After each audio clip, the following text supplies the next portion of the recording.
la cabeza fría. No hay cabeza fría y cabeza Muy fría. No hay cabeza fría y cabeza fría. Muy grave. No hay cabeza fría y cabeza fría. No hay cabeza Muy fría. grave. No hay cabeza Muy fría. grave. Que disminuir nuestros privilegios. Que disminuir nuestros privilegios.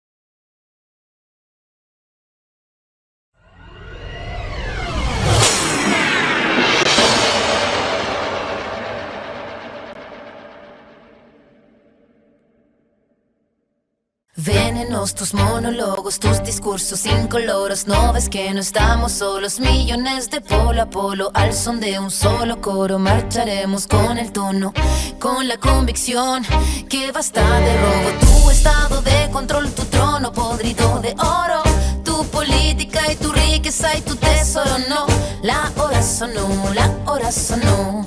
No permitiremos más tu doctrina del shock. La hora sonó, la hora sonó, del shock. La hora sonó, la hora sonó, del shock.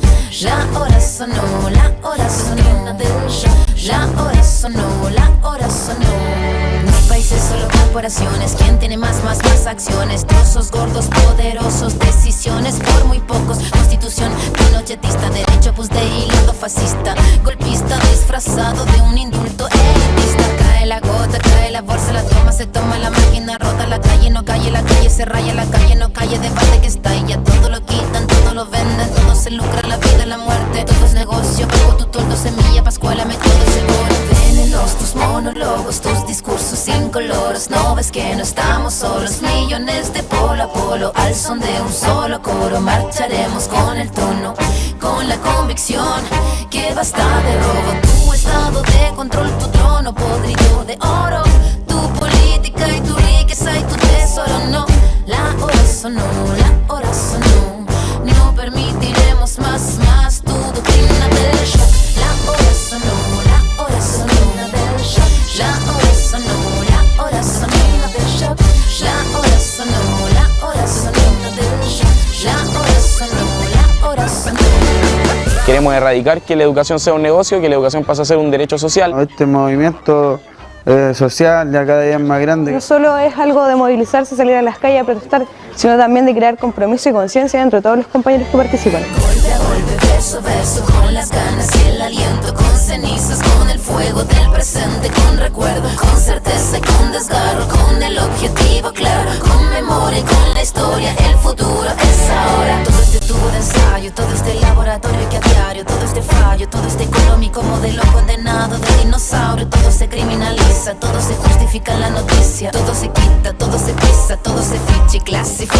Pero tu política y tu táctica, tu típica risa y ética, tu comunicado manipulado, ¿cuántos fueron los callados? Pago guanacos y lumas, pago guanacos y tunas, pago guanacos no suman, ¿cuántos fueron los que se robaron las fortunas? Llénenos tus monólogos, tus discursos incoloros. No ves que no estamos solos, millones de polo a polo. Al son de un solo coro marcharemos con el tono, con la convicción que basta de robo. Tu estado de control, tu trono podrido de oro, tu política y tu riqueza y tu tesoro. No, la hora sonó, la hora sonó.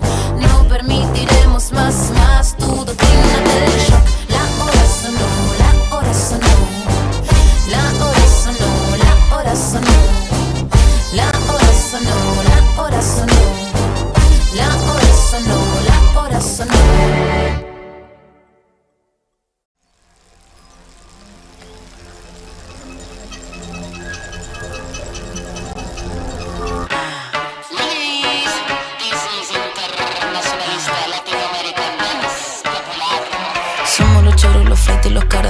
los cara de nada. Somos los patipelados, los comas, los rotos, los chulos y quemados. Somos los cholos morenos, los chicos sin pelo en la lengua y ya está.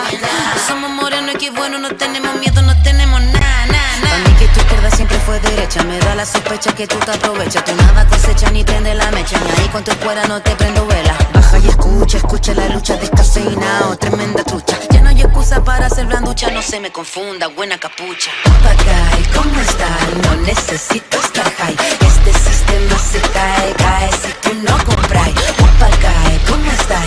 No necesito estar high. Este sistema se cae si tú no compras.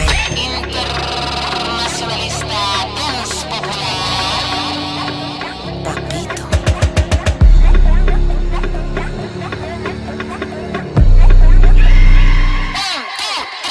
El amigo de todo, no amigo de nadie. Cántalo suave, cómo se hace la clave y el pase la llave para que todo esto se acabe. Todo se cae, todo se sabe. Irak, Haití, Chile combate a liberar este mundo completo si tocan a uno. Internacionalista, anticolonialista, contra dominación, antifa, antifascista.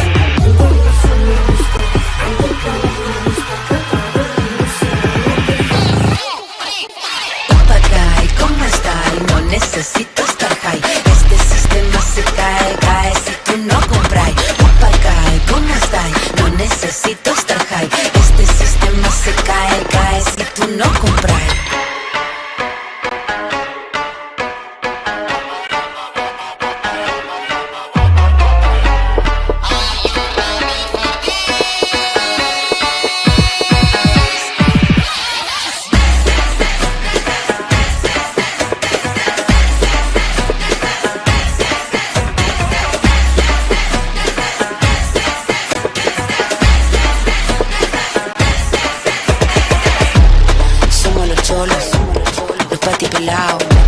Somos los rotos, los chulos y quemados.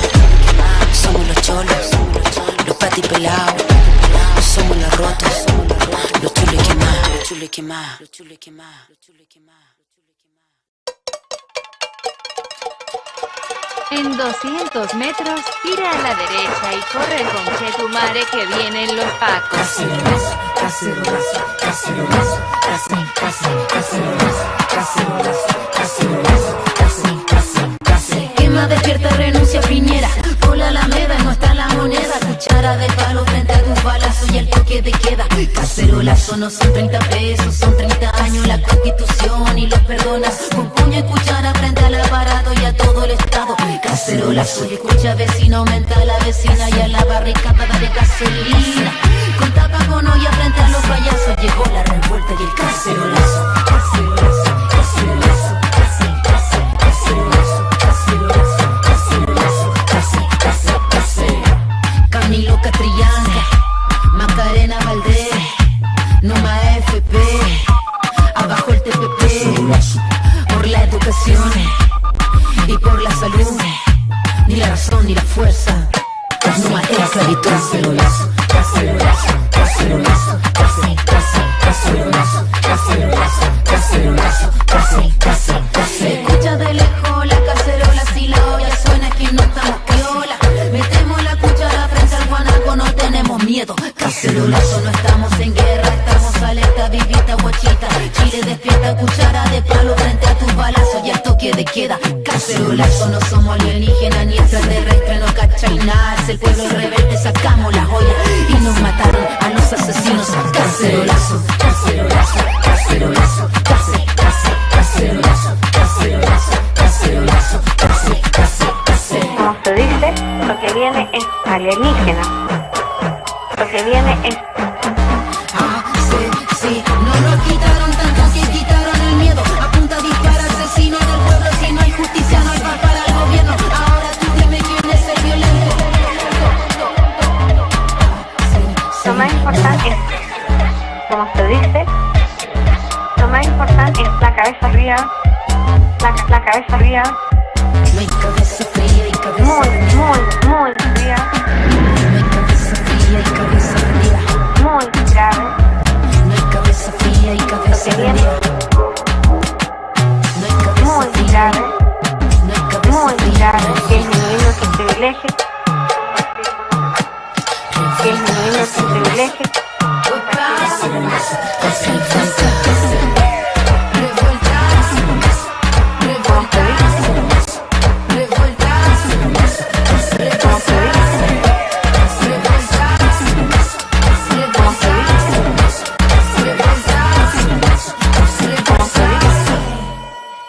Celulazo.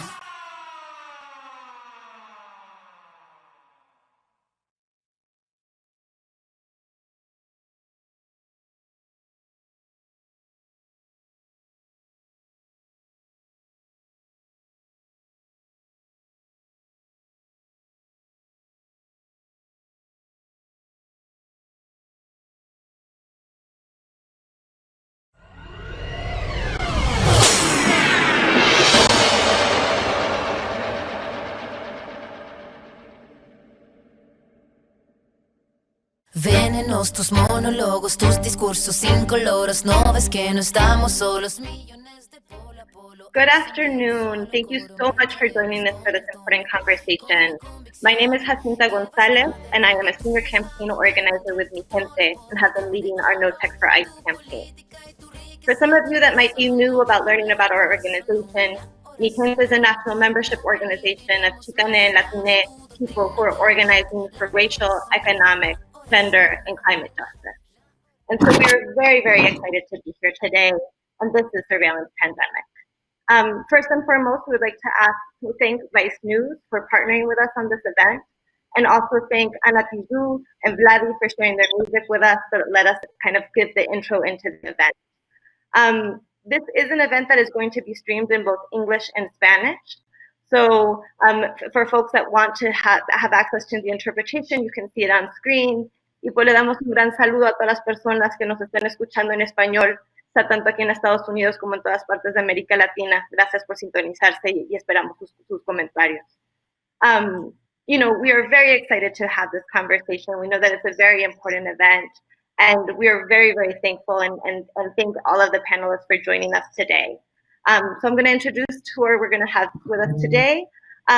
First up, he is probably the world's most famous whistleblower, who unveiled an NSA secret surveillance program that was helping the government spy on millions of Americans without their knowledge. His actions, taken while he was working as a subcontractor for the agency, prompted aggressive retaliation by the United States government, which has sought to charge him with treason. His leaks drew immediate international attention and resulted in widespread backlash against surveillance from lawmakers around the world. Please help me in welcoming Edward Snowden. Thank you so much for being with us here.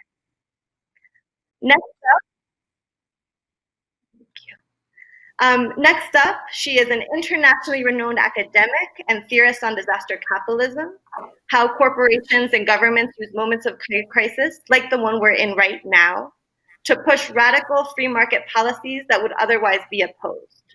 She's written about how tech companies are using the current moment to push a Green New Deal that uses various technological solutions to increase surveillance, decrease worker rights, and tie Silicon Valley closer to the government.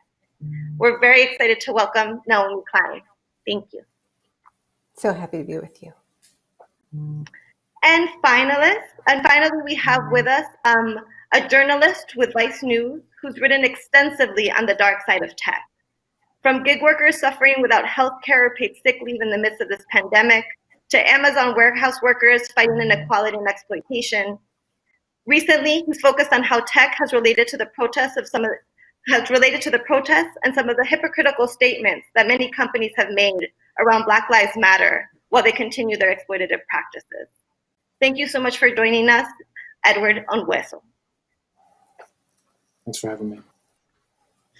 So I really want to thank all of you for being here. It really is such a great opportunity to be able to have this conversation with the three of you, given your background and your knowledge.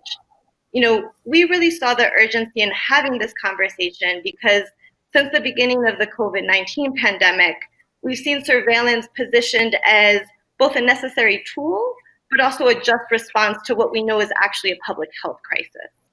And we've also seen some of these same surveillance tactics now being used against protesters and organizers that are taking part of the uprisings against police violence and the murders of Black people by police officers.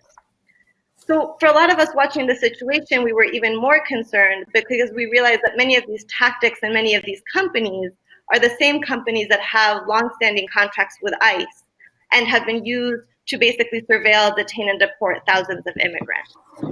So really in that spirit of connecting all of these dots, we wanted to have a conversation with all of you to really analyze what's been happening. And to kind of give us a little bit more background, I want to talk about how Mijente and us as organizers came about into this tech and surveillance work. A lot of us came out of the deportation defense movement, whereas organizers, we were trying to fight anyway to stop a deportation, and we were trying to look into different ways of creating policies that could stop deportations at large. But what we started to notice more and more is that even in cities where local police departments were not working with ICE agents were finding people's names, were finding people's addresses because their information was being shared and because their data was being shared through private companies. So we started to understand that immigration enforcement was going through a huge shift. And so we started to do a little bit of research, and we took a look under the DHS and ICE hood and really found a rat's nest of corporations with lucrative contracts trying to fuel deportations. But as soon as we thought we had that figured out, we kind of took a look around the country and realized that this was a pattern that was also impacting policing and mass incarceration overall, right? Whether we were seeing predictive policing programs or risk assessment algorithms, geo-tracking and ankle shackles, we really saw the police state grow through surveillance strategies. And internationally, we started to see surveillance used as a way to accelerate the way that borders are used as military zones, and really the militarization of borders and kind of using that as a way of preventing people from being able to move freely across the planet. And so for us, as No Tech for ICE, our campaign has taken on companies that are data brokers, data analysts, cloud service providers, folks that are militarizing the border, or folks that are creating facial recognition tools. But what we really know is that in this moment, this goes beyond one company, beyond one technology. And actually what we're witnessing is a new system that is designed and developed for profiting the tech companies that see policing in all of its forms as big business. So we know that we can kind of go down the rabbit hole of understanding all of the ways that police and ICE are using surveillance. But to kind of kick off the conversation, we wanted to go to you, Naomi, to help us frame out what we're seeing. You really said that crises reveal what was previously unthinkable. And right now we're watching two crises unfold, right? We have COVID-19 and then also the mass protests in response to police violence and the repression that came out after the police murdered George Floyd in Minneapolis. What are some of the previously unthinkable ideas that were related to surveillance that are being normalized right now? And how have tech companies really played a role in that process? Well, first of all, it's wonderful to be with you, Jacinta, and I want to thank you for all of your incredible work and research and organizing in bringing these issues to the fore. We've collaborated in the past, and I'm really pleased to be doing so again. One of the things that we've talked about in the past is, when I started writing about the shock doctrine or disaster capitalism, it was after the invasion of Iraq in 2003. I reported on the business side of the war and occupation, and how, in fact, this was the most privatized war in modern military history. Everything that could be outsourced and turned into a profit center was in Iraq, whether it was Blackwater, engaging in combat, not just security, whether it was Halliburton building all of the bases, everything that could be turned into a profit center was. And this was in the invasion itself, in the occupation, and also in the so-called reconstruction of the country.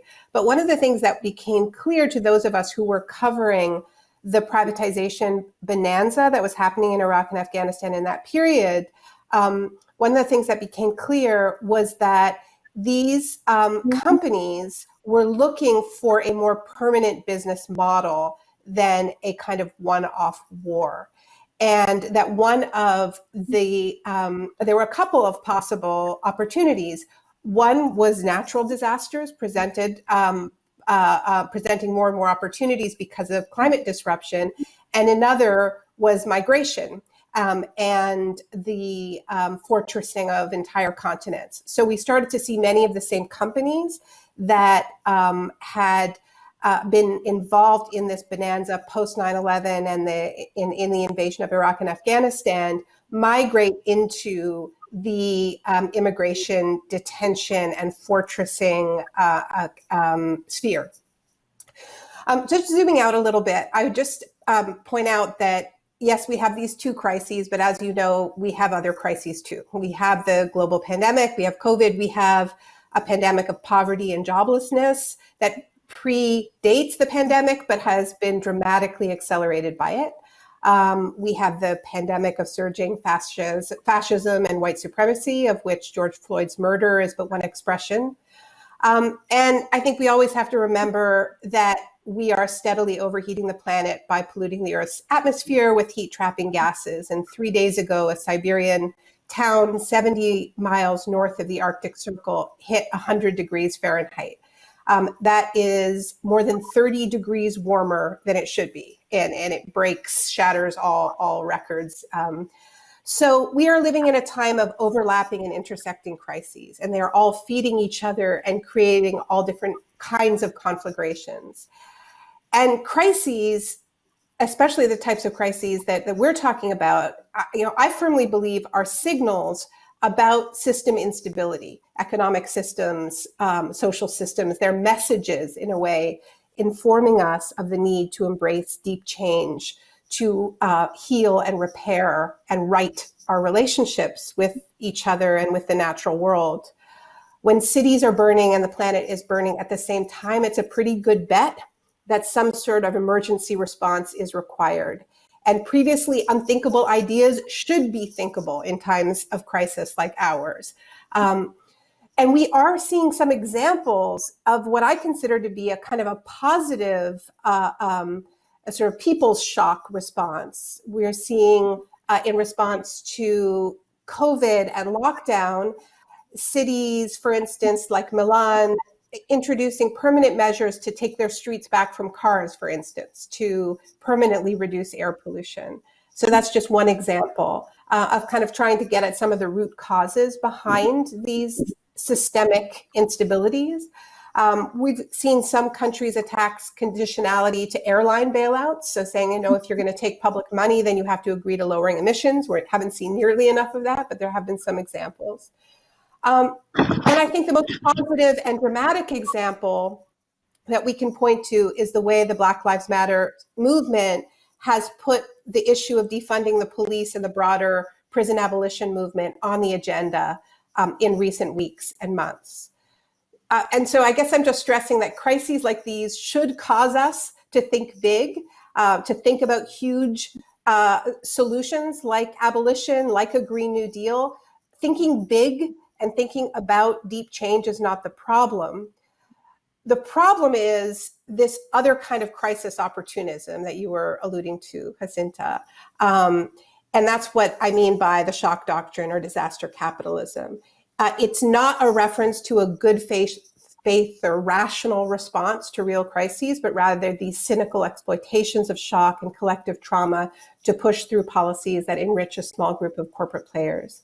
And I think the story that Edward Snowden brought to the world with his whistleblowing is in many ways an example of this kind of shock exploitation. After the September 11th attacks, it opened up the floodgates for new forms of technological surveillance, vast new invasions of privacy, all in the name of catching the next terrorist attack before it happens. And we're very much still trapped in the web that was spun in that era.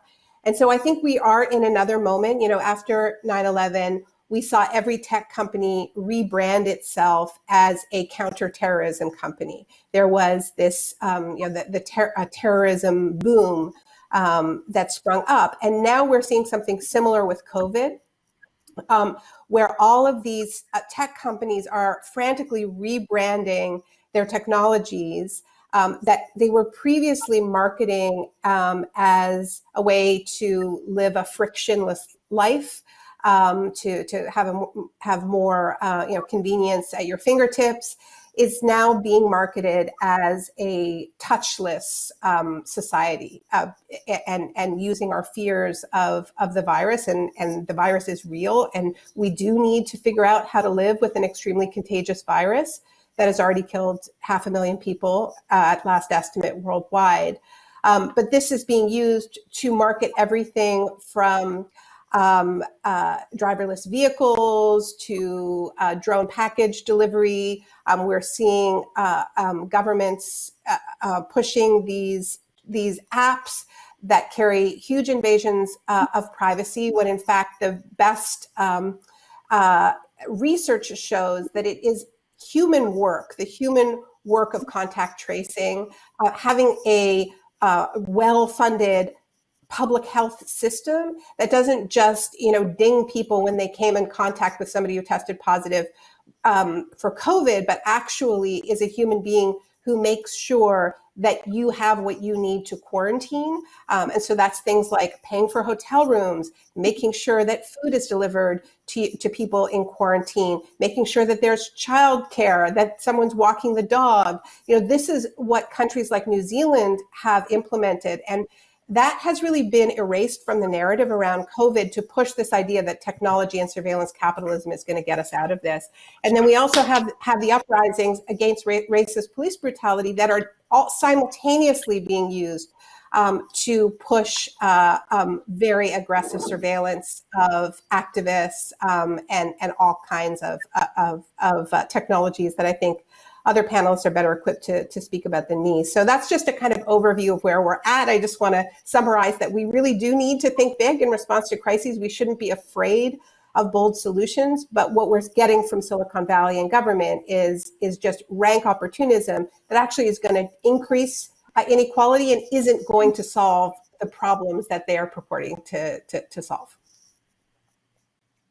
Yeah, it seems to be a different twist on marketing and not necessarily a different twist on functionality in terms of how they're relating to us. Thank you so much for that, Naomi. And I think just to kind of going along in terms of understanding how these tech companies are going into different areas of life or working with different institutions, I want to move to you, Edward Snowden, to answer this next question. And basically trying to clarify for us what are the relationships between some of these tech companies and international surveillance agencies, not only including the NSA, but actually including ICE, Immigration and Customs Enforcement within that. When we actually hear about your story, a lot of folks say that you work for the NSA, but actually your employer, right, was a company, Booz Allen Hamilton, which is a corporation that also seems to be making technical tools for ICE, right? And specifically right now, one of the tools we've been very concerned about has been this tool, Raven, which is a data analytic tool where ICE can both process lots of information from government agencies, but they can also tap into private sources of data that come through third-party companies, right? For example, Thomson Reuters. They can even integrate facial recognition technology that comes from companies like Clearview that are using our images that have been scraped from the internet and from our Facebook profiles and other places. So can you just talk to us a little bit about what are the relationships that are forming between corporations like Palantir, Thomson Reuters, Northrop Grumman, and these surveillance agencies like the NSA and ICE? What are the concerns that you might have about this system, and whether or not you think it's a fair assessment to be concerned that all of our biometrics, information, and location data is being stored not only by federal agencies, but also by private companies? Yeah. No, I mean, of course, all of our data is being mismanaged and mishandled and misappropriated by companies around the world, both institutions around the world, both governmental and corporate. You mentioned sort of my corporate background in intelligence, and this is something that I think is opaque, and it's not understood by a lot of people who haven't been in government, and particularly in the intelligence community, or IC as they call it, where it's become really the standard of business. And this opacity, this lack of transparency is entirely by design. Because what it means is, I would be willing to say the majority of the most important work done by the CIA, by the NSA, maybe not the DIA, but most of the big dogs, and increasingly, actually, when we're talking about digital operations and cyber, the cyber domain, as the government calls it. Most people say just crimes involving computers, but they like to make up their own words for it. In places like the FBI, we see this happening with DHS, Department of Homeland Security. And of course, I don't follow it as closely, so people on this call may be able to speak to it much more precisely than I can. But places like ICE and CBP, that work is being done by contractors. So I began my intelligence career as a contractor for the National Security Agency, which actually meant I was just a security guard at a university that had a facility that was actually doing top secret work. That got me a top secret clearance. I then went to a job fair that was like called Top Secret USA or like Tech Expo or something like that, where you couldn't even walk in the doors of these places without a resume that said you had a top secret clearance on it. But once you're in there, they're giving you jobs or offering jobs that aren't in a corporate office somewhere. I got hired by a small company called ComSo, which was subcontracting to a larger company called British Aerospace. And they were actually putting me in the building at the CIA headquarters building that you see, all of the, movies and things like that. I went into a government office. I did government work on government equipment every day. And the only difference between a government employee and me was they had a blue badge and I had a green badge. And then I moved from contract to government. I got a blue badge. I went overseas. I went undercover. I worked out of embassies in places like Geneva, Switzerland. Then I went back to being a contractor, now working for Dell, people who make the monitor sitting on your desk, probably. And then eventually I changed to Booz Allen Hamilton. And the idea is there's very much a revolving door and there's very little separation between the work that is done by private companies. These people are not government employees. They're not protected by the same processes. They have their own rules. Formally, a government official can't even instruct them to do something or not do something. They have to go through a contract manager who then is supposed to tell the contractor to do this, that, or the other. But in reality, no one actually pays attention to these formal processes that were laid out by Congress and in procurement law and things like that. Because think about it. You work at the CIA. You work at the NSA.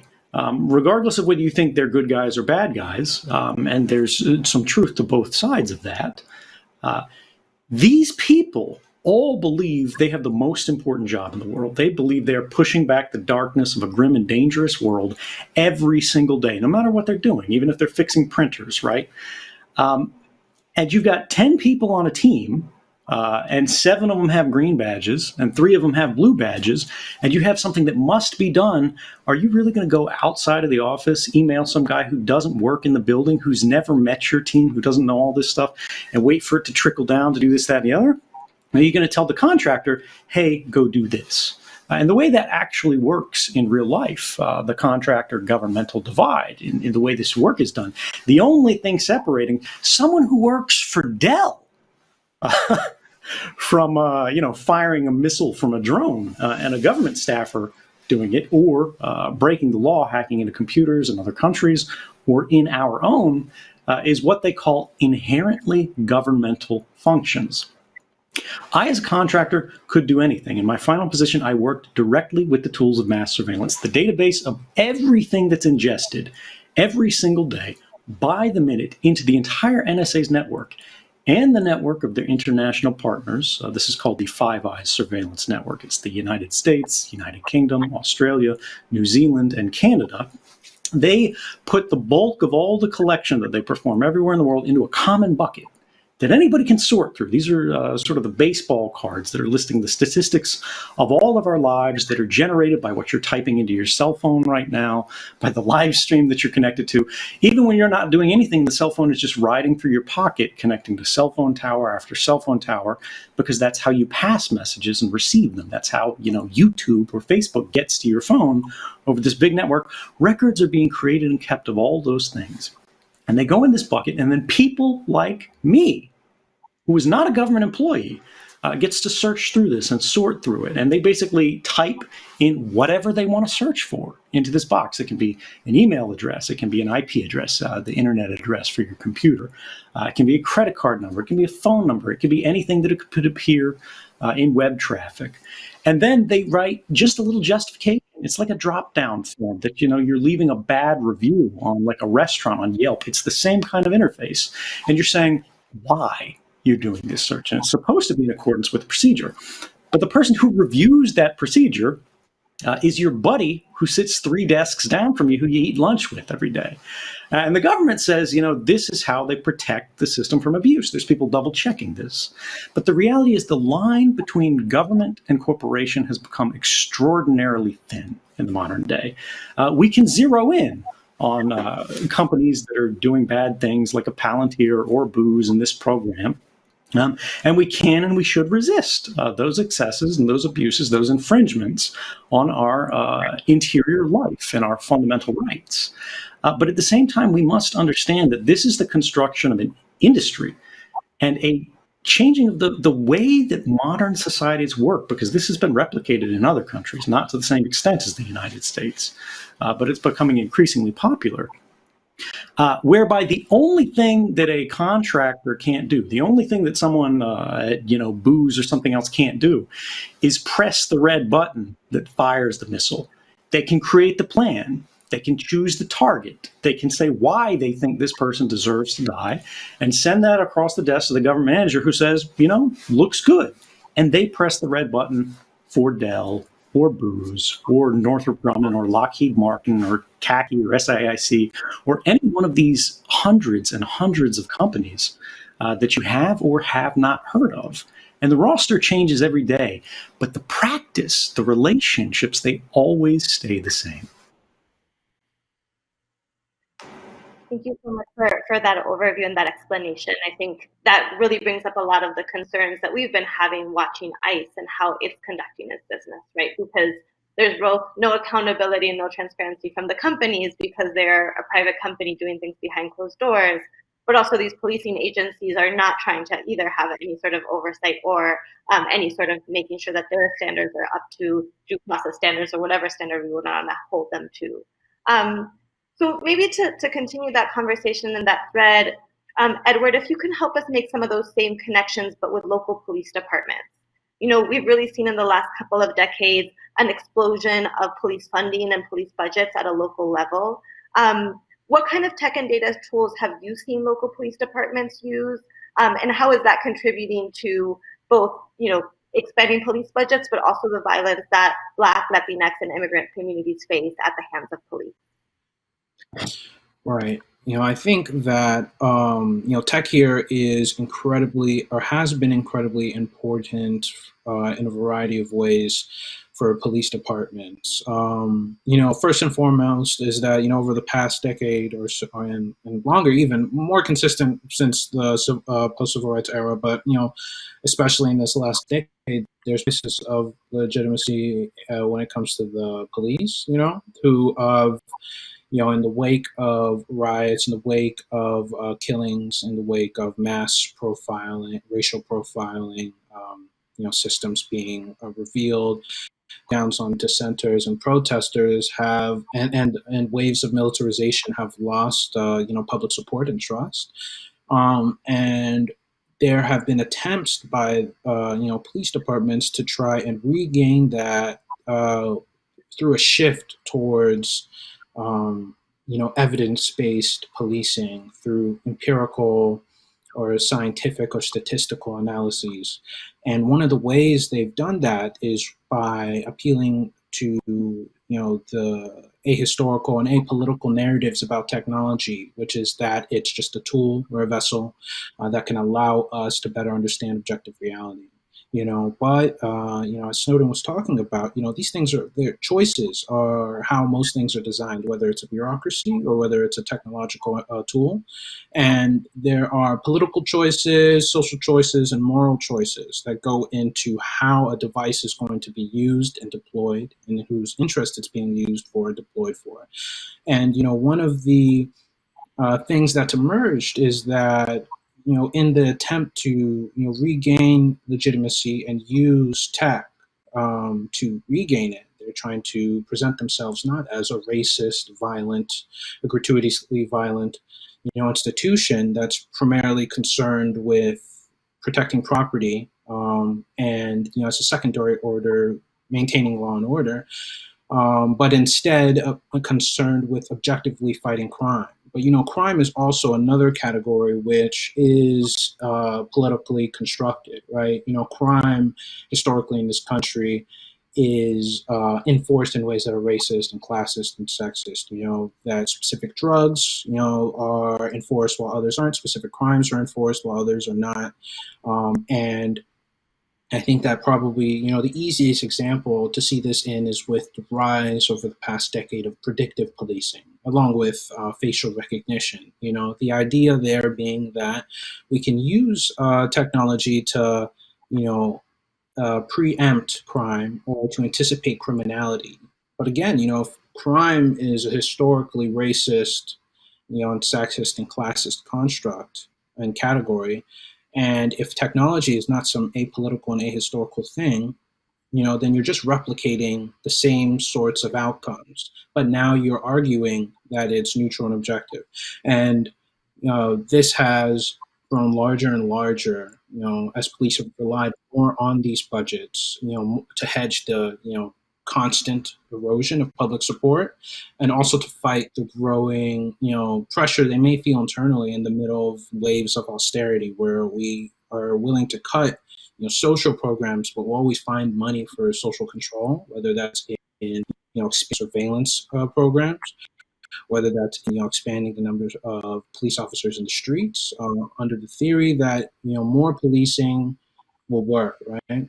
Predictive policing and facial recognition specifically, I think, you can look at LAPD, right? Where, about in 2008, they had predictive policing, or PredPol, rolled out or as an experiment by this police chief, William Bratton.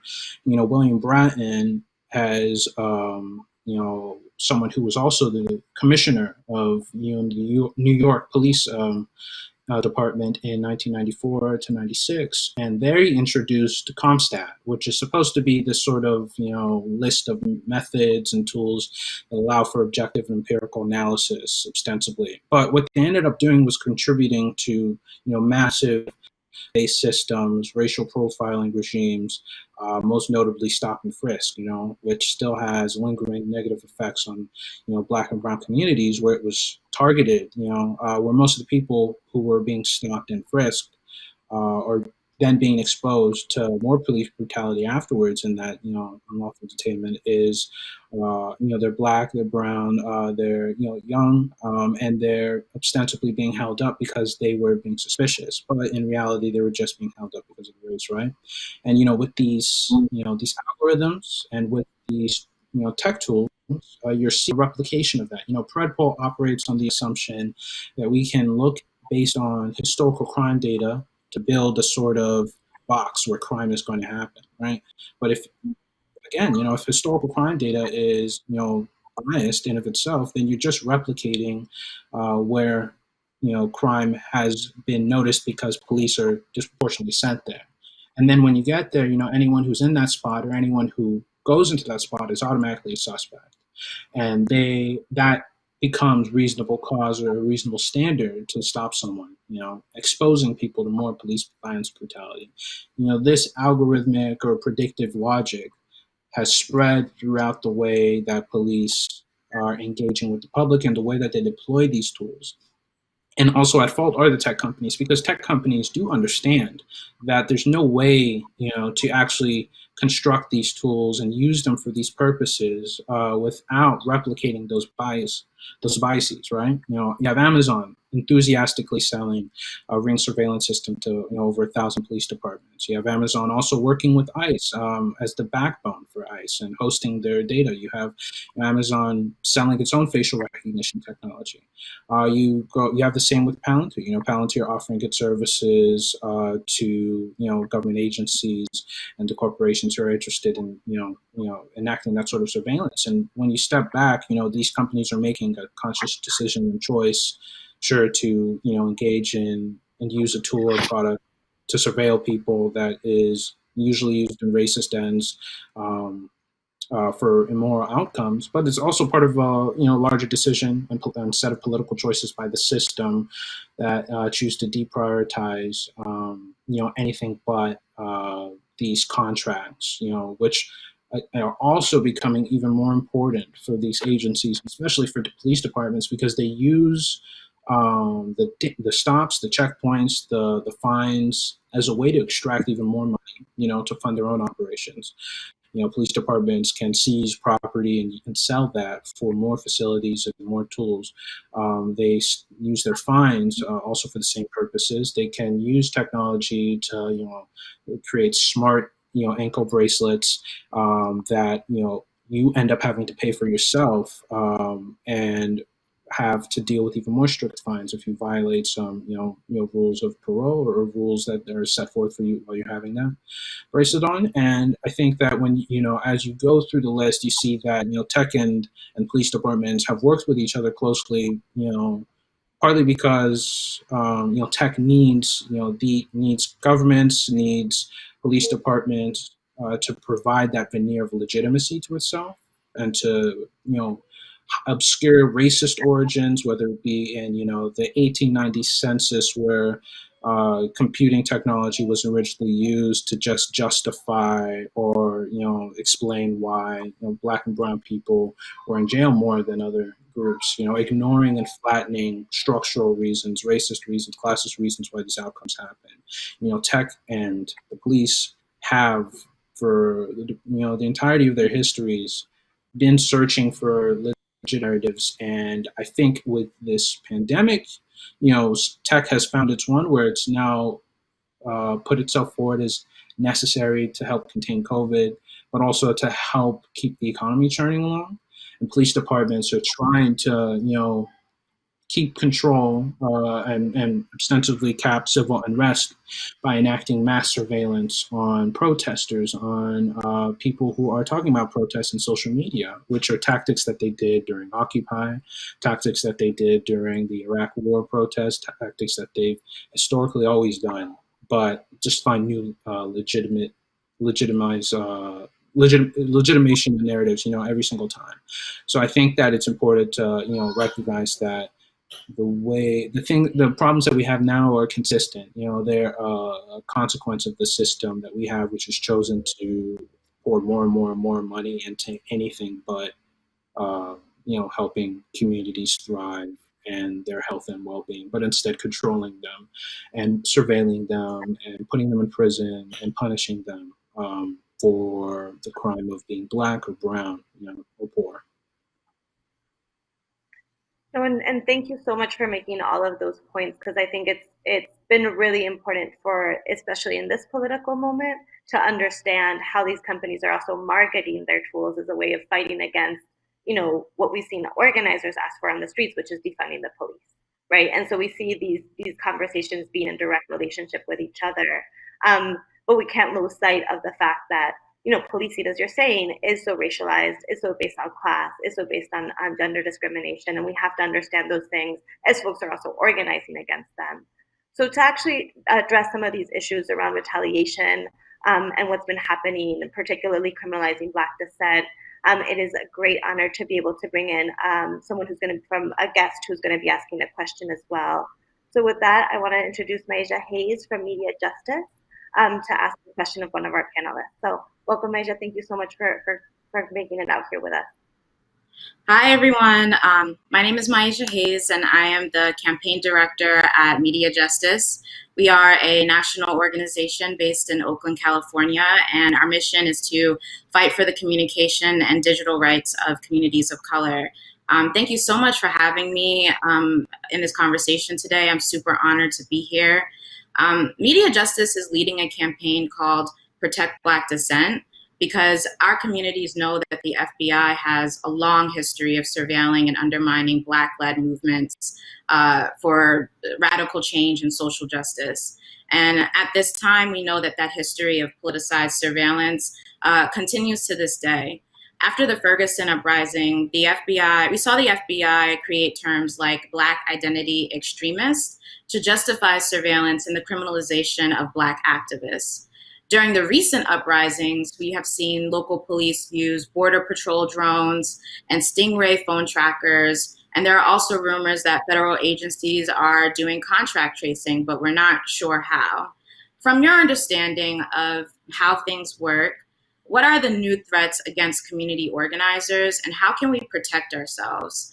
When you see what new things companies and governments are doing, what are the most imminent threats that keep you up at night?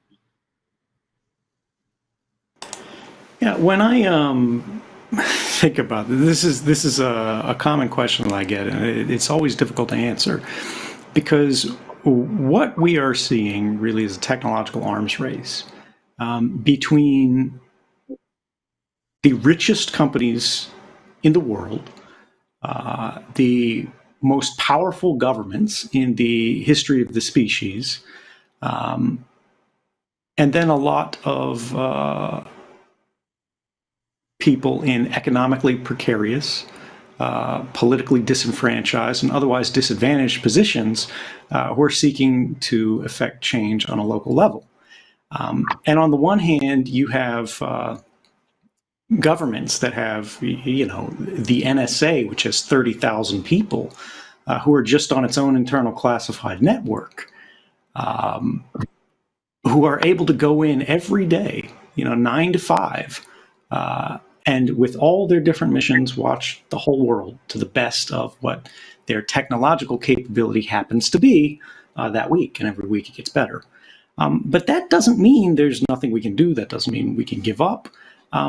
I think what I always advise people to do is to try to understand technology that you're using, at least generally. It's not fair to ask community organizers and activists to be able to fight off the, you know, the NSA, the Mossad. If you're in Russia, you know, the FSB. If you're in China, the MSS. Every country of any serious geopolitical weight today has an internal security service. And we don't like to think about this in these terms in the United States. It's not polite to describe the FBI as an internal security service. We think about them, we're shown them on TV and in movies as the good guys, you know, who are saving us from terrorists, criminals, mobsters, whatever. Again, the light holding back the darkness is a very clear black and white world of good guys and bad guys. But you have to remember that it's that same FBI that Alvaro M. Bedoya, professor, I believe, at Georgetown, declared Martin Luther King Jr. The greatest national security threat in the United States 2 days after he gave the I Have a Dream speech. You know, you have to understand that in places, in agencies and governments where, again, they see themselves as the shield against change, because instability is the enemy, instability is the bad thing, progress looks like a threat. And so when you start to understand that you will always be the enemy to them, even if what you're doing is absolutely right, even if you are the most peaceful, even if you keep your nose clean, you know, even if you are the perfect angel that they always deny that any activist is when they run up against law enforcement, because in reality, everyone's life is complicated and we all have to make hard choices. We need to understand how it is that we are targeted, at least generally. That technologies will change. The programs that you use for safe communication, which right now you could download, for example, the Tor browser, Tor. This allows you to browse more anonymously on the internet. You could use Signal, which is an encrypted messaging application. It's free, it's not corporate. These things are great for the moment, but they don't protect you. They're not an invisibility cloak that you know, it's not a get out of jail free card. What it does is it reduces your window of vulnerability. It reduces what can be easily and cheaply known about you. And you have to remember that even the NSA, even the FBI, whoever you're afraid of, they have a budget too. They have a limited number of people, even if it's an extraordinary number of people. There are so many hours they can work. There are so many things they can look at, and they want to go home and watch their shows too. The harder you make their work, the more free you make your society. And I say that, you know, people get nervous about this. They think it sounds radical. They think it sounds like pro-terrorist or whatever. But you have to understand that in the United States, if you believe the lofty rhetoric that we put in founding documents, right, which we all know were not so perfect, but if we believe the things that we were taught is the way America is supposed to be, the work of law enforcement is supposed to be hard. It is supposed to be difficult. The extraordinary powers that they are granted are supposed to be used as a last resort when there's a real public safety imperative in play here. And their actions, whatever they may be, despite the gravity of the threat, are supposed to be limited to what is necessary and proportionate to the threat faced, the threat presented. Now, when is the last time, you know, you went on Twitter and looked at the police videos of the day and went, oh, yes, that's necessary and proportionate to the threat of protesters, people marching? And then we talk about just organizers, right? People who are trying to make a change. And this is at the planning stage. Well, this gets back to understanding a fundamental truth of the world. Intelligence agencies use the same kind of language that law enforcement agencies do. They say, we're here to keep you safe. To all the senators, all the congressmen, all the media, they can go out on 60 Minutes anytime they want, and they can command the broadcast attention of the world. But surveillance is not about public safety, and this was very well established in the documents in 2013 for anyone who wants to look at them. Mass surveillance, particularly, which is what's being used against people like protesters and used to identify people like community organizers. Surveillance is about power. It's about control. If you look at the documents, if you look at how these things are used, if you look at how they're targeted, it's about economic espionage, it's about diplomatic control, it's about social influence, and it's about enforcing systemic stability. But stability means the end of progress, right? As Naomi mentioned before, there will always be crises, there will always be disasters that occur, whether it's a pandemic, whether it's an earthquake, whether it's a hurricane, whether it's a human disaster, whether it's a war, whether it's a politically intended act of subversion that upsets our world, there will be a level of instability that's thrust upon us. And then we have to ask ourselves, well, you know, who is benefiting from this, and how are things being restabilized in the wake of this? When 9/11 happened, of course, we had a lot of restrictions on what the intelligence community could and could not do. There were strict limits on the collection and interception of communications that were in the United States, even not about Americans, even not between Americans, but that were simply collected here. But why was that? That was because the intelligence community so grossly abused their powers in the previous civil rights movement.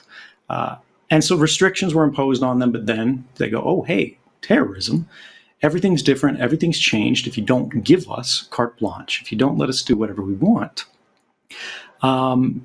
You're going to die, your children's going to die, you know, the oceans are going to boil off, the atmosphere is going to catch fire. And that works. Because when people are fearful, they're very easy to persuade.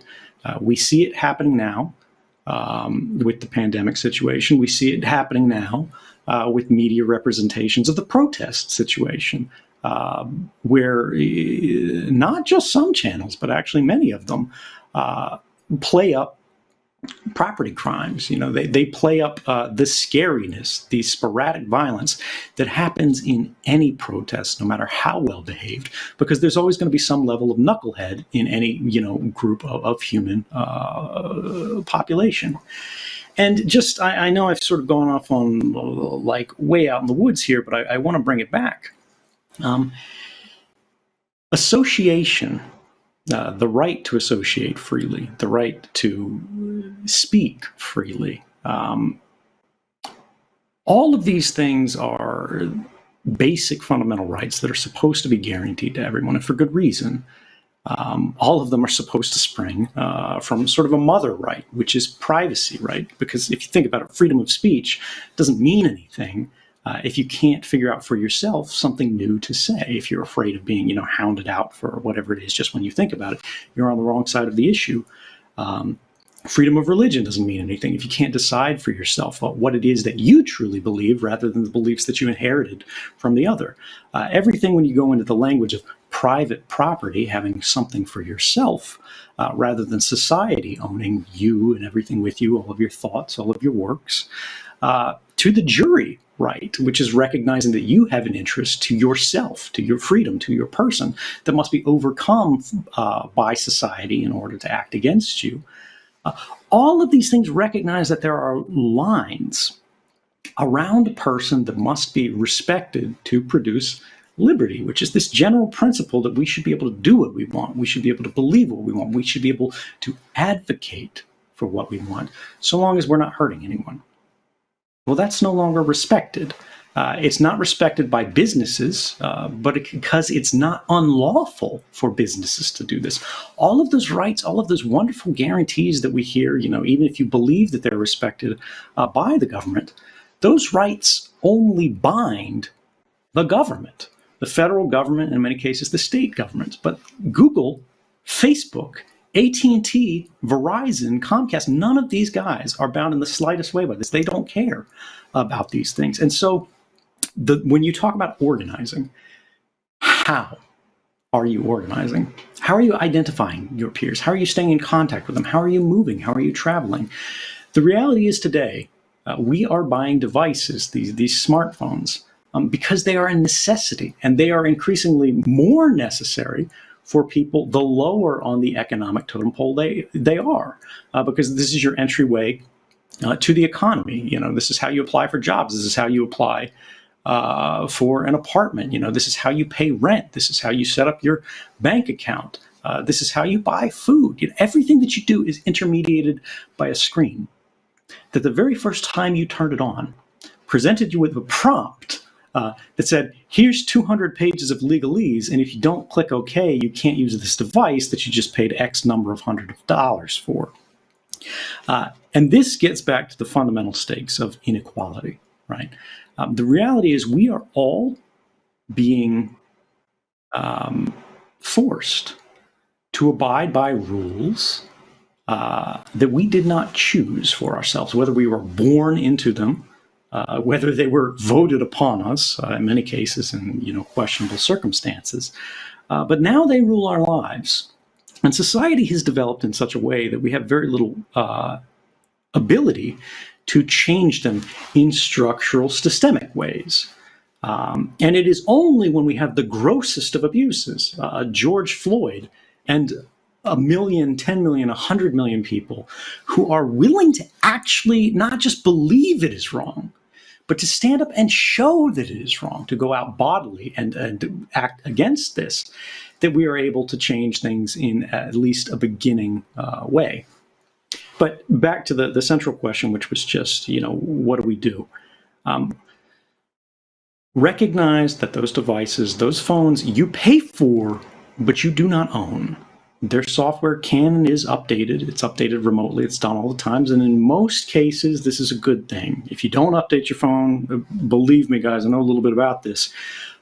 It's vulnerable just to simple malware out there. It's a very dangerous thing.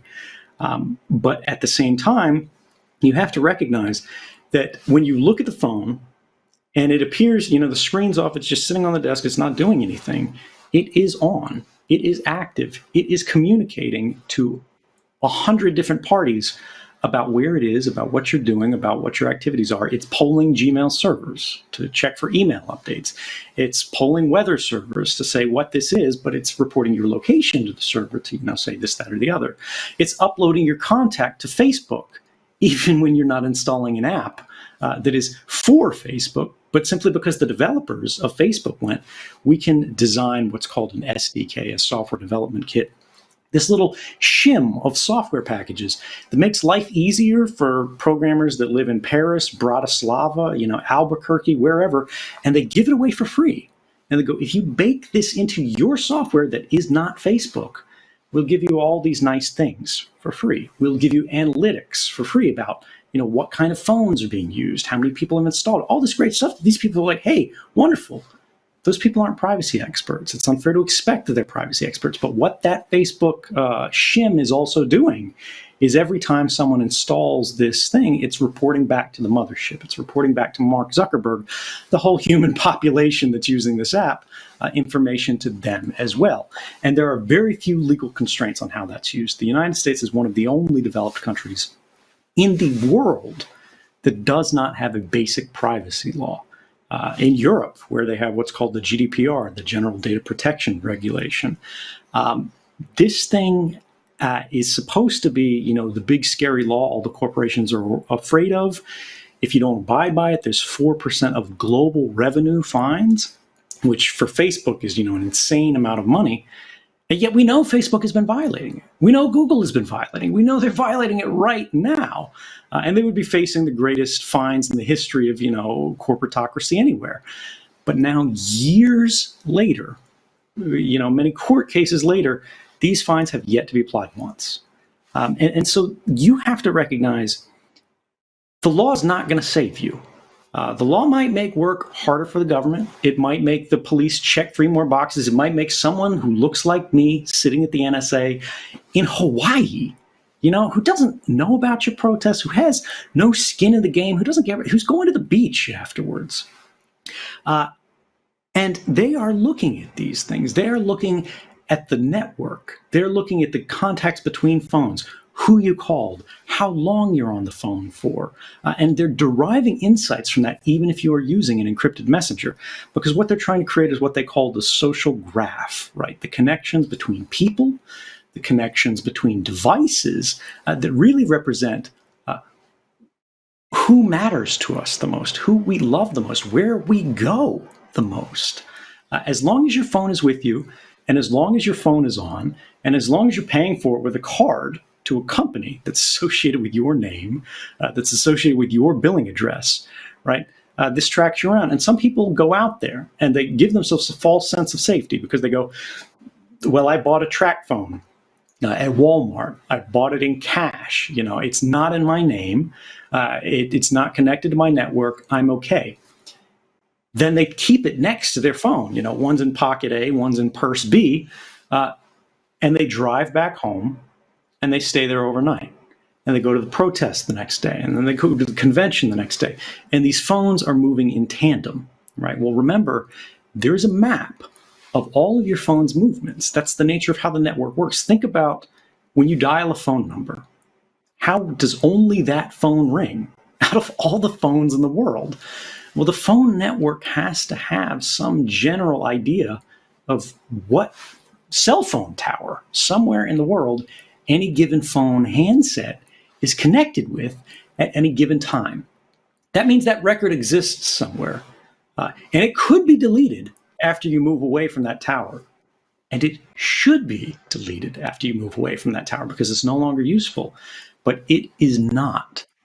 When we look at agencies like the DEA, the Drug Enforcement Agency, in the United States, and their cooperation with a company called AT&T, one of the largest phone providers in the United States, we found that they were keeping records about their customers, your calling records.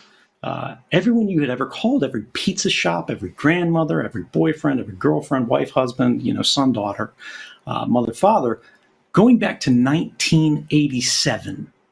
There are people listening to this live stream right now where if you're an AT&T customer, they have every call you've ever made and they keep it just because they can sell it to an agency like the DEA as a service. And they do this without a warrant, but a lower standard of legal paperwork called a subpoena. And that's just who you're calling, not what you said on the call and things like that. The last thing, and then I'll shut up because I know this has gone long, is your movements, right? Because I talked about that, and people think, oh, well, I'll turn off location on my phone, right? All that does is it stops giving the phone's sense of its location to applications, right? It's saying, I'm not going to tell Google Maps where I am right now. I'm not going to tell my weather app where I am right now. But the phone always knows where it is as long as it's connected to the cell phone network. And that means the cell phone network always knows where the phone is as long as it's turned on. There are ways you can do this in airplane mode, remove battery. But the whole thing is to understand that phones are fundamentally tracking devices. They must be in order to provide all the communications capabilities that we expect today in the modern framework. They don't have to remain that way. We could demand that network be changed, be re-architected. But as it is today, we're using standards that were decided and determined in the 1970s and the 1980s that give companies and governments all this power, and they're very reluctant to let that go. AT&T is keeping those records, what's called cell site location information, where your phone has gone, regardless of what the location setting on your phone is, or regardless of what Google Apple knows. Going back to 2007 or 2008, I think. So remember that even the phone that you lost years ago, the phone company still knows where that went at the lowest moment in your life.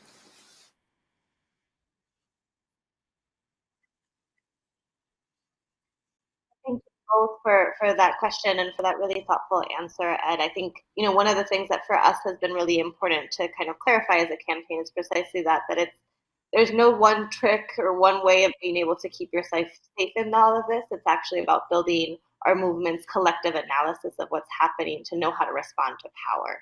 Because if we keep playing the game on their rules and with their apps, we're very clear on where that's going to leave us. And so it is actually a question of how do we analyze what we're seeing at a broader scale to come up with the strongest possible demands that will actually help shift and break open the system. Because as of right now, if we're just asking for encryption or just asking for a little bit less surveillance or a different type of phone, that's not really going to cut it, right? And so we do have to do the deep level analysis to be able to make the broad and bold demands that we need in this moment.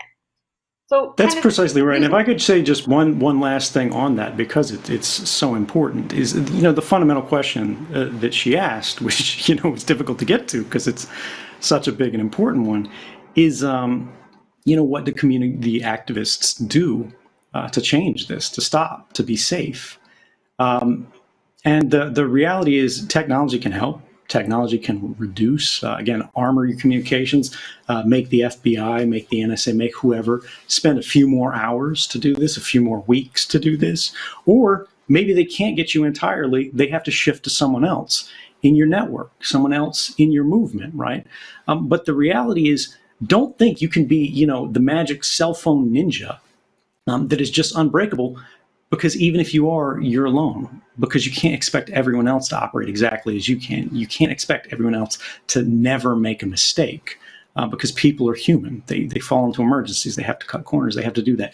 If you want to change things, if you want to make protesting safe, if you want to make activism safe, the way to do that is to make the country safe. The only way that things get better, the only way we can protect anyone is by protecting everyone. And the way you do that as community activists is not to stop. You get your neighbor to come out with you and say, you're going to have to arrest all of us. No, that's exactly right. I think we actually have to build broader movements so that if you are able to target one or two people, you're not going to have the whole movement fall down, but actually it's going to replicate and have that be a radicalizing experience that can actually strengthen movement. Because I think the other thing that sometimes gets lost in all these conversations around surveillance is that we forget that usually when movements do have these things happen, it's actually in-person surveillance. It's actually, police officers coming into our circles, having conversations with us. And so it's actually how we build deep and radical relationships with each other that will let us have a movement that can be safer for all of us. But kind of thinking through some of these movement demands that we have in this moment, a lot of us have been really pushing behind the demand to defund the police. But we know that when we get down to it and start to get into the nitty gritty, there's a bunch of different roadblocks that both police departments, but also local cities will try to put in the way to make sure that this doesn't actually happen, even though folks are pushing for it. So I want to invite another guest presenter to ask a question precisely about this issue. It's a great honor to be able to invite Claudia Munoz, who's co-interim director at Grassroots Leadership in Austin, Texas, to ask Edward a question as well. So Claudia, welcome and looking forward to hearing your question. Thank you. Thanks so much for having me. So here in Austin, we found that at least 44% of approved police department contract money is for tech and surveillance. And these contracts both increase our policing budgets and create data and information pipelines to ICE and other federal enforcement agencies. So when calls to the funds, and is there an opportunity here to the role companies and federal authorities have had in perpetually expanding surveillance, and how do we make sure that local lawmakers don't see tech as race neutral or as an alternative to incarceration? Right. No, I think those are great questions. That example of having 44% of the budget be allocated to tech and surveillance is, a good one, because so much of the budgets of most cities is going already to police departments. And so that the fight ends up becoming how do we reallocate the fact that the city, starved for funds as it is already, either because it's cut its own taxation, or because it's cut, other revenue generating mechanisms. How do you make sure that when you're cutting the contracts, that they don't try to come up with another way to extract that money from the community? And I think the first step is a sort of like no quarter for any of these sort of things. I think that when it comes to the tech contracts, they're self-perpetuating and they're self-justifying. Predictive policing justifies more predictive policing and justifies more contracts to then catch potential criminals. Facial recognition demands all sorts of funds and allocation of resources to it. It ends up building an infrastructure that we need to, if we're going to defund the police, if we're going to abolish the police or seriously consider the abolition of the police, of prisons, of, the ecosystem of institutions that are concerned with punishing people, with throwing people in cages, with, separating people from communities, with, viewing justice as harm instead of, restoration, then we're going to need to dismantle these infrastructures. And one way is simply to, blocking that tech from ever going to these, places in the first place. Over 1,600 employees at Google just, made a petition to say that we do not want you to sell our products to police departments. They cited as an example, Clarkstown Police Department, which is being sued right now for surveilling Black Lives Matter activists. They also cited the fact that its venture capital arm is funding, military and police surveillance operations that are being used to, track down migrants, to track down or preempt, and predict crime.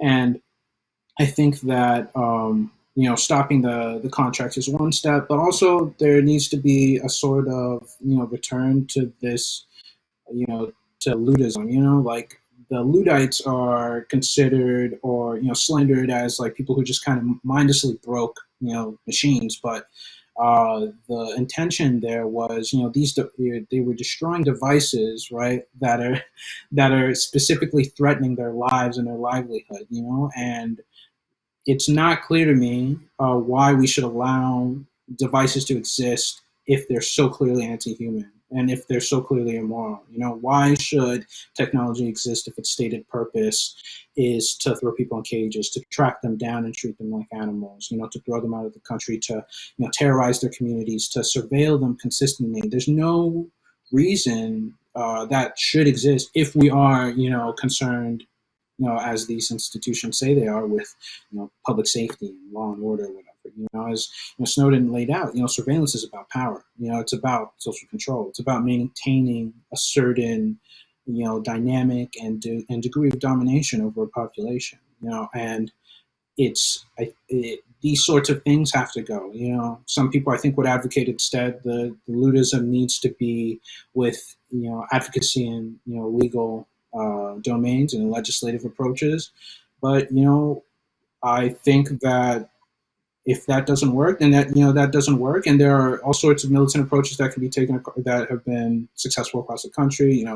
Stop LAPD spying does simply very theatrical interventions, but also very concentrated militant interventions into surveillance, into unveiling police budgets, into FOIA requests, into radicalizing people and bringing people into a broader and broader coalition to oppose it. The work with Mijente, with bringing light onto Palantir's,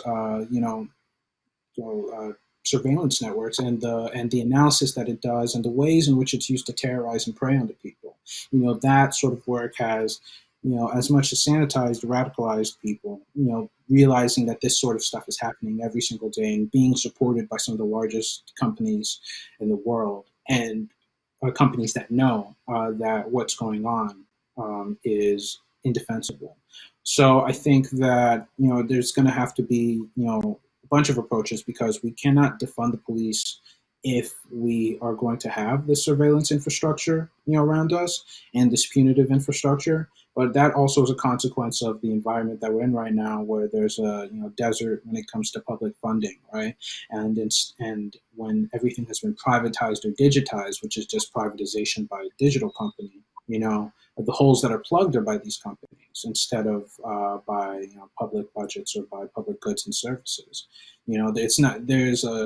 The reason why, for example, Uber is so widely successful in terms of filling in the gaps left behind by public transportation are the same reasons why these tech companies are still able to come in and make contracts with city governments to, in theory, offload some of the burden of policing, but in reality just allocate more resources to themselves and direct more violence into the streets or to the general public.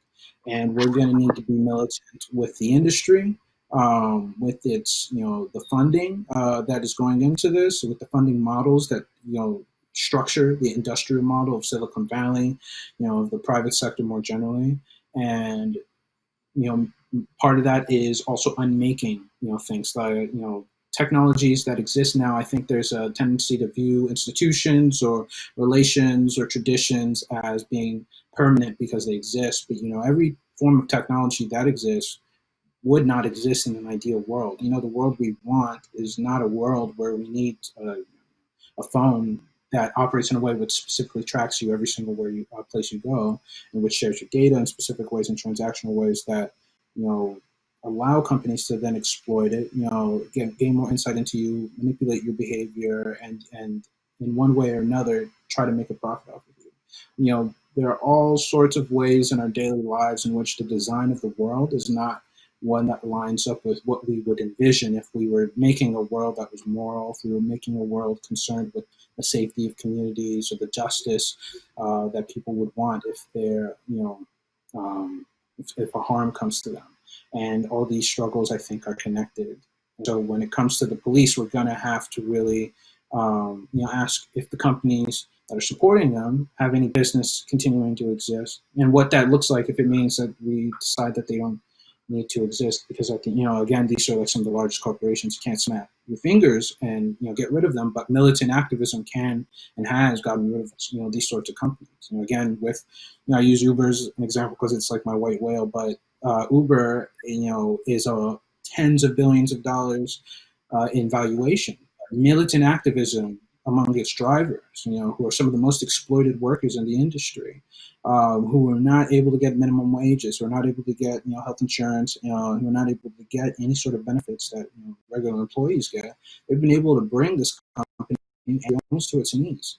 And I think that sort of activism, that sort of those sort of interventions can be an inspiration for other fields and for other companies and for other fronts and battles that we need to fight, because a lot of these companies they are consciously exploiting and profiting from suffering and from violence. And if that's going to be, that's a decision they've made. And, I think that decision invalidates their right to exist, to help us design a social order, or to help us design the technologies that we would want to persist in this world. And I think this moment with defunding the police is just like a perfect way to kind of unfurl that. If your police department chooses to, allocate its resources into surveillance and the murder of unarmed people, then that's a moral failing. And if there are companies behind that, police department that are also involved in giving them the cameras to, find suspects that they then end up killing, or giving them algorithms to go into places where they end up killing people, then that's also a moral, bankruptcy there. And neither of them should exist.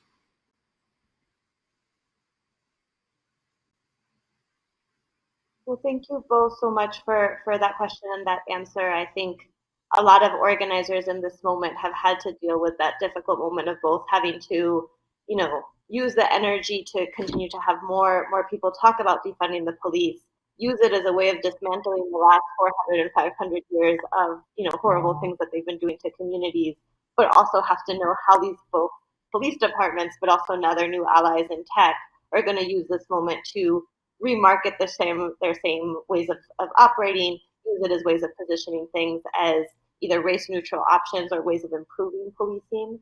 And so, we also just want to take the opportunity to make the invitation that if there are other local organizers or local organizations that are doing this work around defunding the police and want particular assistance of analyzing your local budget to find those tech and surveillance contracts, to be able to have the line items to then go back and say, this is the first place where we can cut, this is the first place where we can take away resources, please reach out.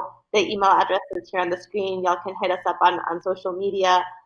But really, we want to sort of use our resources and our research capabilities to be able to support these fights. So for folks that want to continue to do work like the amazing stuff that is happening in Austin, Texas around defunding the police with grassroots leadership, please reach out, and just want to make that invitation to everyone who's watching. And to kind of continue this thread of the politics of how we shift the conversation around surveillance, Naomi, I had a question for you just around how this plays out at the federal level in terms of politics and upcoming elections.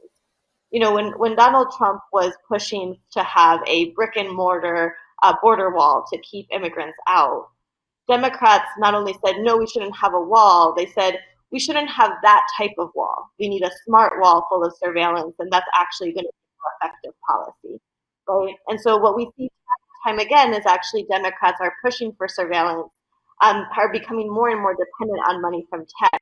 And that's really impeding having a real dialogue around how these things are used in our society. How do you see the issue of surveillance playing out in the 2020 presidential election, and how do you see surveillance with Democrats broadly? Sure, yeah. I was just remembering that at the end of 2019, Barack Obama came up with a list of book recommendations, his favorite books of 2019. And the number one book that he recommended was Shoshana Zuboff's The Age of Surveillance Capitalism, which is funny because maybe not so funny to Edward Snowden.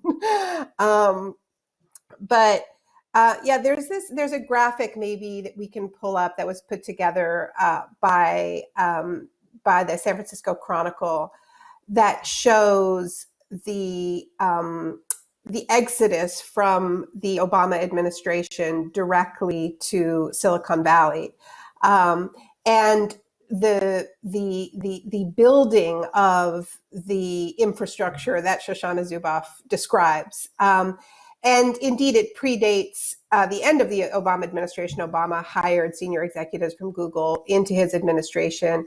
And then, his campaign manager, David Plouffe, went to Uber.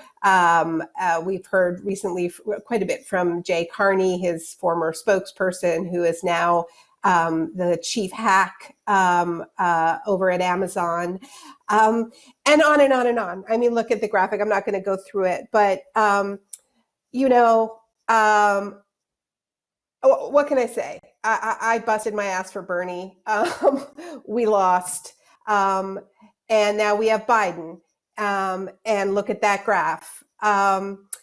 So it's not going to be coming from the leadership of the Democratic Party. It absolutely matters that we have insurgent candidacies. You know, when somebody like Alexandria Ocasio-Cortez wins and puts, you know, abolish ICE on the political agenda, that matters, right? And you know, here's hoping that it's a good day for Jamal Bowman and Charles Booker in Kentucky, and that we, you know, enlarge the squad.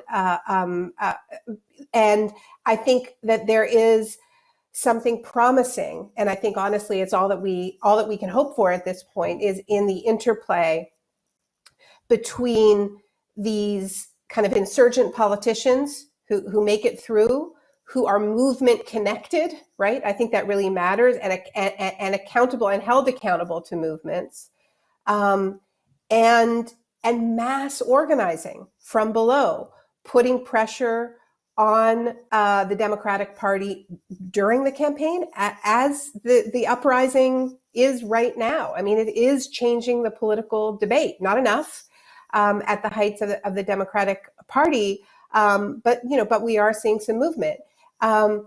And we are seeing movement in tech companies, not out of the goodness of the hearts of these tech companies, but because of the kind of dogged organizing that Edward was talking about within these companies, right? Workers within these companies are a player, right? So we've got social movements, we've got workers inside the companies, we've got insurgent candidates that sometimes win, and I think that's what we've got, right? Because Biden is, you know, in all likelihood going to be the candidate running against Donald Trump. I personally think it really matters that Donald Trump lose the election. I think a second term of Trump is not just an extension of the first term of Trump. You know, I often tell people, look at Modi. Look, you know, this is a global phenomenon that we're talking about here. Look at what Modi did when he had the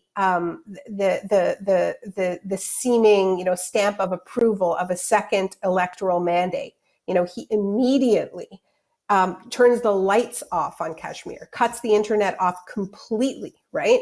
And you know, moves to strip citizenship of millions upon millions of Muslims in India, Indian citizens. So I don't think it is a seamless, you know, when you're dealing with these wannabe authoritarian figures, I don't think it is a seamless continuation. So I do think it matters that Trump not get a second term, but we have our work cut out for us with the Democratic Party, who, you know, whether it's Nancy Pelosi or Schumer, you know, or Biden. Once again, look at that graph. It's also reflected in campaign contributions. One thing that I think is interesting and worth remembering is that we were making progress before the pandemic when it came to questioning some of these basic principles.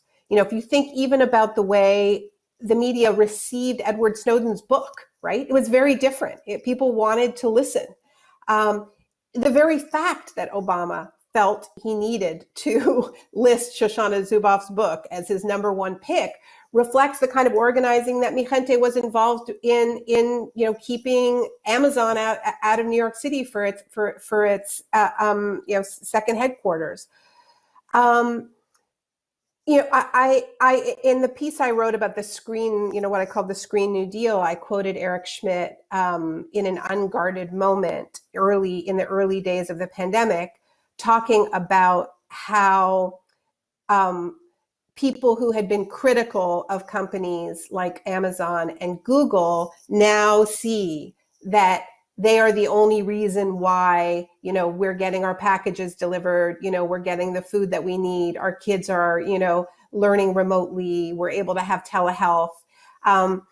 And he was in this unguarded moment, he was very clear that he saw the pandemic as a marketing opportunity in the face of this problem, in the face of the fact that there were candidates running, to lead the Democratic Party who were talking about breaking up big tech, who were questioning the basic principles of surveillance capitalism and this hoovering of all of our data. I don't think that the conversation in those primaries was expansive enough. I don't think our problems are solved by breaking up these companies. I think we need to be talking, as Edward Snowden has talked about why you're holding on to the data in the first place, right?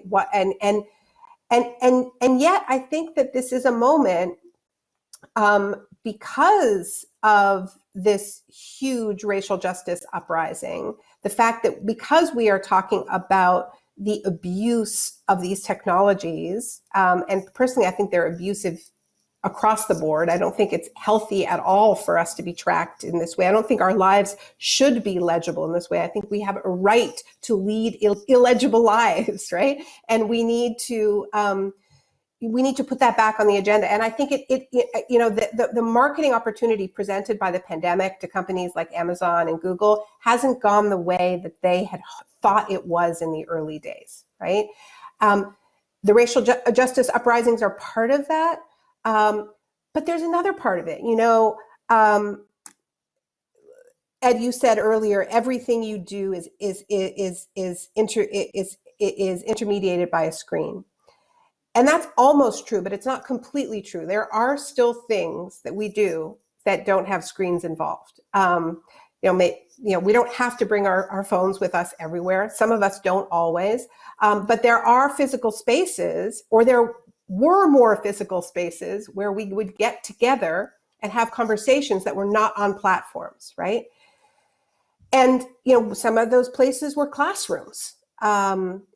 Conversations that would take place in public universities behind closed doors were not being tracked. Things that went on in K-12 as well. Conversations with your doctor, not all of it was tracked. And I think one of the things that's really been scary about this pandemic is that those few spaces left are disappearing, right? Ed talked about the sort of backdoor privatization involved in digitization, right? We're seeing public schools handed over to private platforms, whether it's Zoom or Google. I teach at a public university, but we're not, probably not going back to that physical space anymore, and we're going to be teaching on platforms. My son, same thing, right? We're seeing similar things happen with public healthcare systems, with telehealth. The reason why I don't feel totally hopeless about it, and I know we're sort of running out of time, is that people have not enjoyed this. There has been an acceleration of the timetable because of the pandemic with this, with the so-called social distancing period, right? Where a lot of what would have happened more slowly in terms of having every single one of our interactions happening on a platform, whether it's conversations like this, whether it's Zoom hangouts with friends, whether it's our kids learning and Google Classrooms, it all leapt when it was going to walk, right? And because it leapt, I think a lot more of us are conscious of the fact that it fucking sucks. We are not enjoying this. This is not a healthy way to live.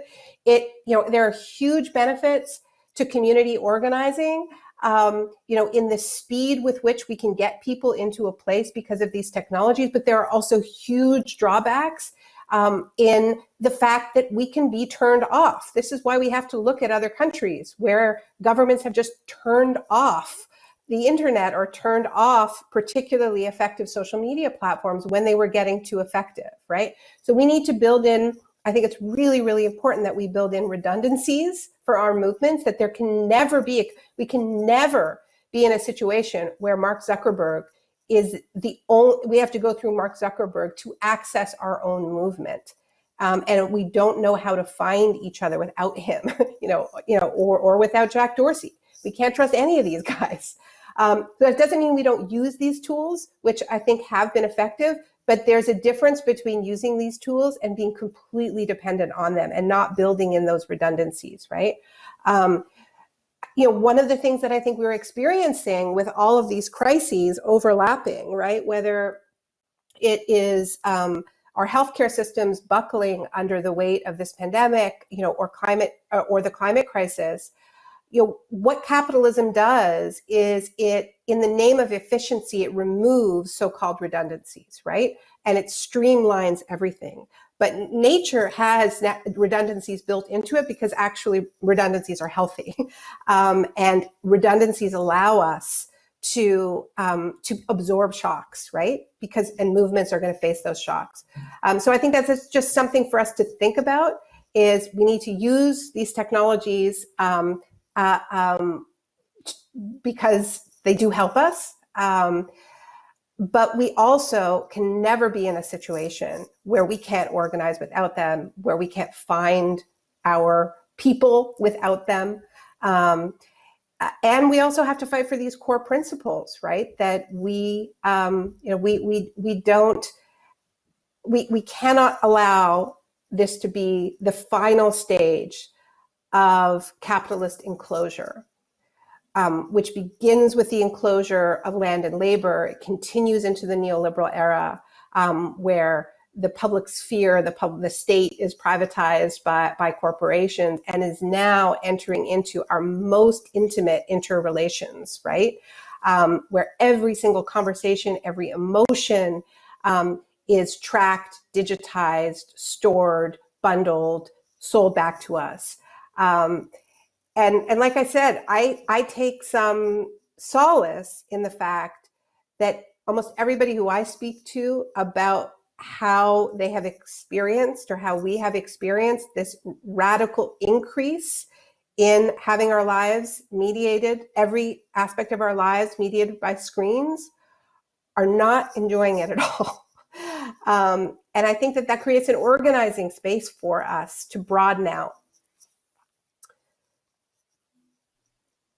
And it's really interesting to hear you have some of these reflections about how movements and, use online spaces to have conversations with each other. Because I remember very clearly, after Obama's first campaign for presidency, there was this idea or this excitement of using social media, using these types of networking tools to be able to win elections, right? And forward a couple of years after looking at Cambridge Analytica, understanding how Trump did, well, basically very similar things, I think we're starting to understand how surveillance, how policing, and access to democracy are all really kind of connected in ways that are really deep, and that our movements can't lose sight of. Because if we just are counting our wins in terms of Facebook shares, or counting our wins in terms of how many people we're able to reach on these platforms, in a lot of ways we are doing ourselves a disservice of not being able to make accurate assessments of power, right? That then let us actually push on a couple of different levels, whether it's to defund the police, to abolish ICE, or to actually bring about ways of organizing against the surveillance machinery. And maybe just to close this out and to be talking about how movements build power, I want to ask you this last question, Ed, around tech worker organizing, right? A couple of folks on the panel so far have mentioned it. We've seen some exciting moments where tech workers have been able to come together to push back against their companies. And you yourself as a whistleblower took tremendous personal risk, right? And have been aggressively and viciously persecuted by the government. As much as we're both excited by a lot of tech worker organizing that we've seen, we've also been very disillusioned with, big tech companies like Booz Allen, like Amazon, kind of make comments or make public statements about being in solidarity with Black Lives Matter movements, for example. Or we've seen, tech workers organize a sign-on letter, take a stand, but not actually use their power to stop very, very dangerous technologies from coming out, even when they're directly confronted by directly impacted communities about these harms. What do you think has to happen to have there be more whistleblowers, more organizing, and folks within the tech sector actually take a stand with movements and participate in this dismantling? And what maybe advice you would have for a younger Edward Snowden as you're taking on, this journey and all of this out? Just lessons learned that might be helping us all, and as we figure out how to get the next whistleblowers to come forward. It's a great question. It's a really difficult one. If I were going to, advise my younger self, I mean, everybody on the call, everybody in the audience who's listening to this, I mean, you remember what I said earlier. I'm listing this whole thing where I'm like signing up to work all these jobs at the NSA, to the CIA. I volunteered for the U.S. Army at the same time everyone else was protesting against the war in Iraq. And the reason I did that was because I believed what was on TV. I believed what the president was saying. I drank the Kool-Aid. I came from a federal family. I was taught that the government was fundamentally good. And I still believe that the government can be fundamentally good. But I have realized through my experience and through discoveries of the fact that the private truths known to and held by governments are often very different, and in fact, we're completely the opposite of their public statements and public promises, their claims of a duty, a sense of obligation to the public, what those happen to be. That tension there is the teachable lesson. I should have paid more attention. I didn't, because I simply had faith. I was privileged. I wasn't impacted by any of these policies. Most of my political understanding came from, Hollywood movies and culture. And the reality is, if you're always portrayed as the good guys, you begin to believe that you are the good guy, particularly when you start to associate with them, particularly when you get, secret handshakes and top secret clearances and polygraphs and all the fun accoutrements of being, on the inside.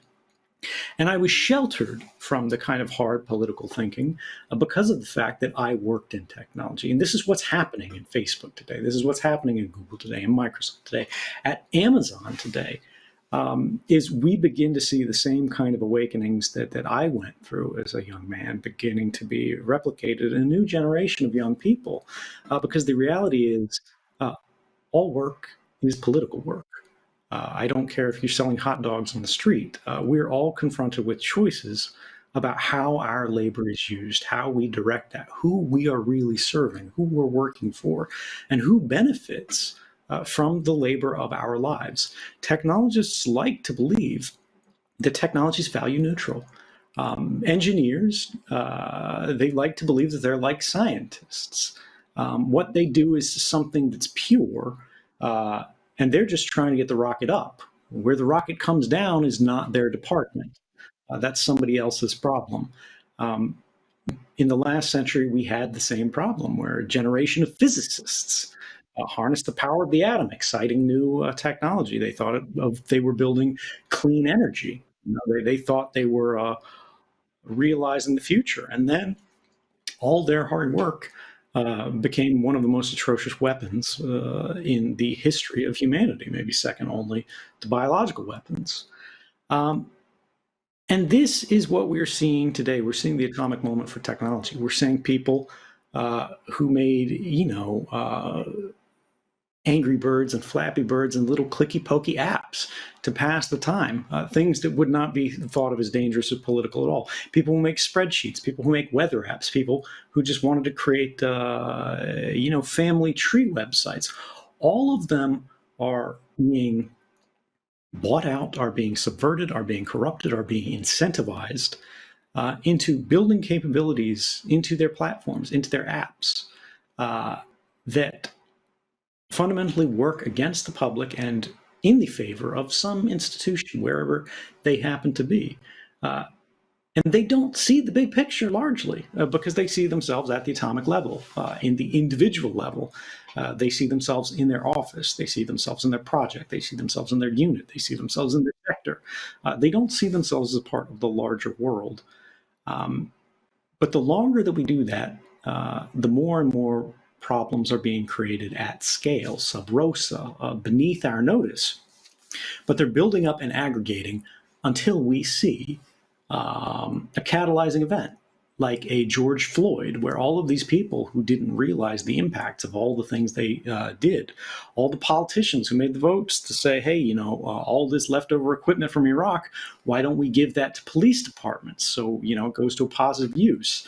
And now suddenly you see that our police look like stormtroopers in a film, black uniforms, black guns, black everything. You know, they're just missing the skulls on the helmets. And I think when everyone out there, when all of you, when everybody who's connected, wherever you are in the world right now, you're listening to this, you're thinking about this. I want you to think about the world. I want you to think about the news that you see in every day, and just think: did you agree to this? You know, does this represent you? Is this what you want? Is this how things should be?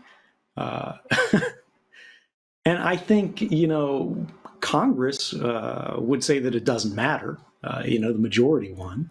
The police would say you don't have a choice. Stop resisting. And Facebook would say that you actually did consent.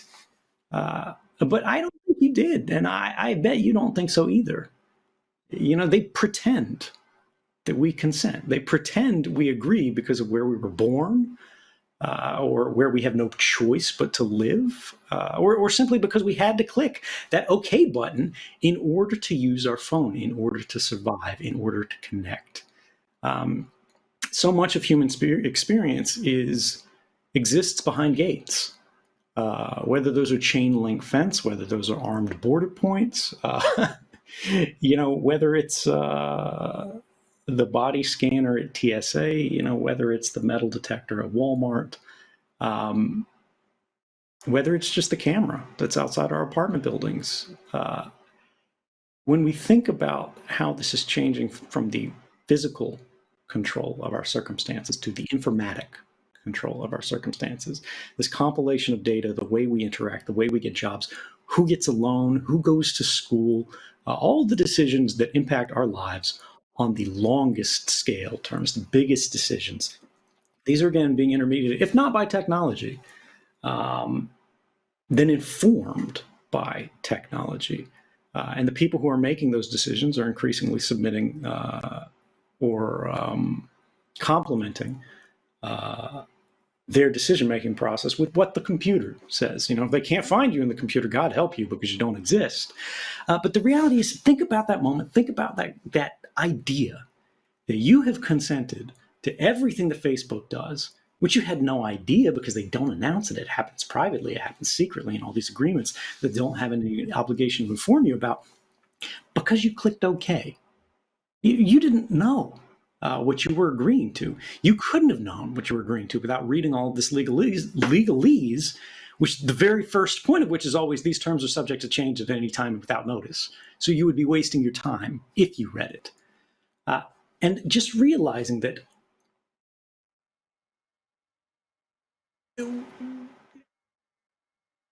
the world is becoming increasingly centralized. Everything that we're talking about, all of these conflicts are being driven in a real way by inequality.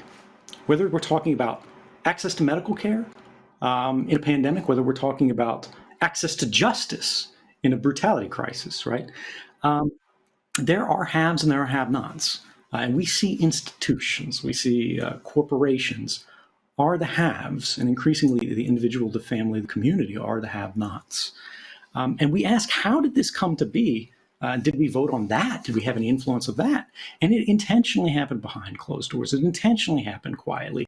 It intentionally happened as part of an expert conversation that invented its own language, its own terms, its own structure to exclude us from, so that we could not engage in. And that's the economic argument, right? That's the idea that the government went to like fractional reserve lending and things like that, where if you think, there's an economy that exists of only 3 people, Alice, Bob, and Charlie. Each person only has $1. That's all the money that exists in the world.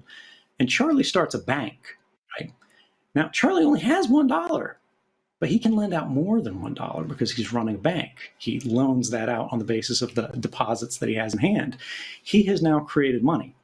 He gives that to Alice, who wants to start a store.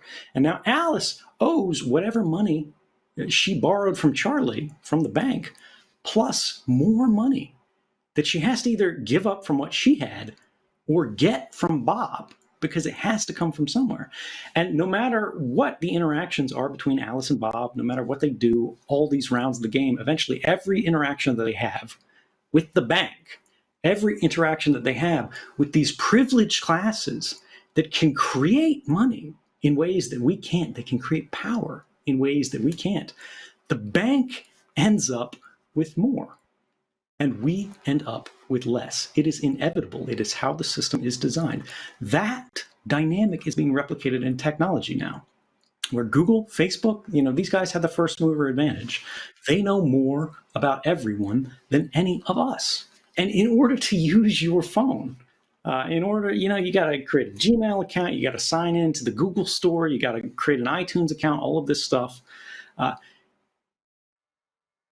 Life, access to the electronic network, access to your friends, access to your family's pictures, all of these things are behind gates.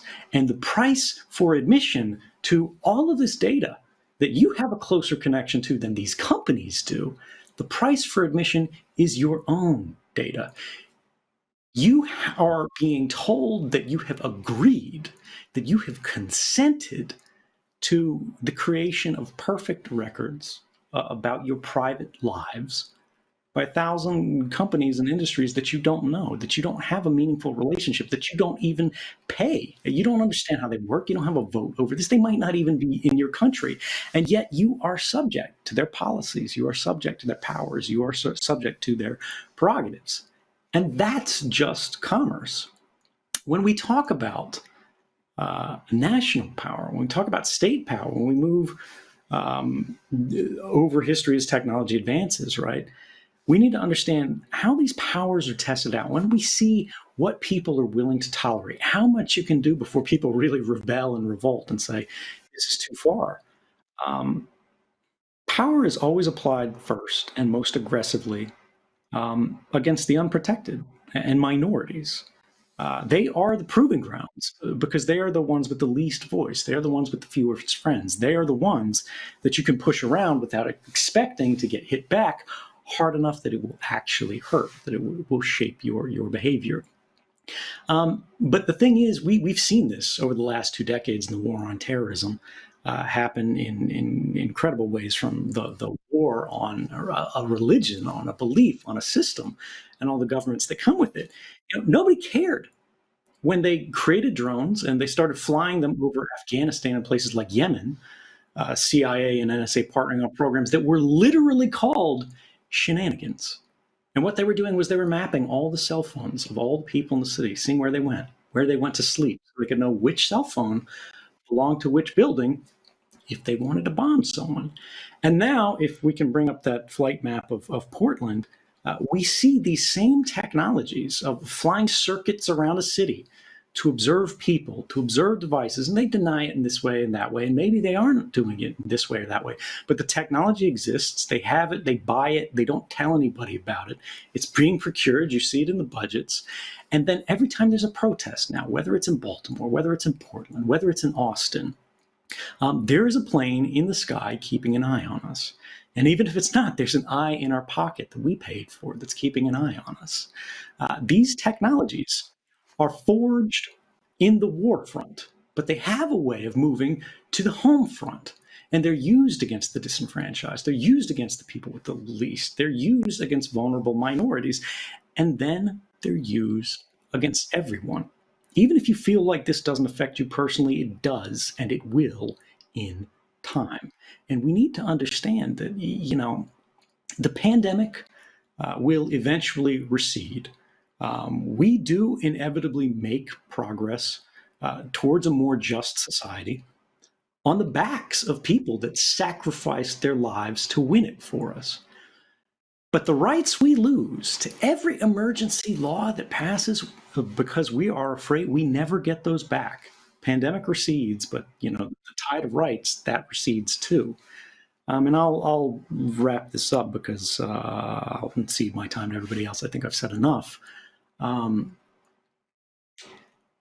think we need to understand that when we talk about technologists, when we talk about people working at Facebook, when we talk about people on the street who are standing up and exposing themselves to violence, to protect other people from violence, this stuff matters.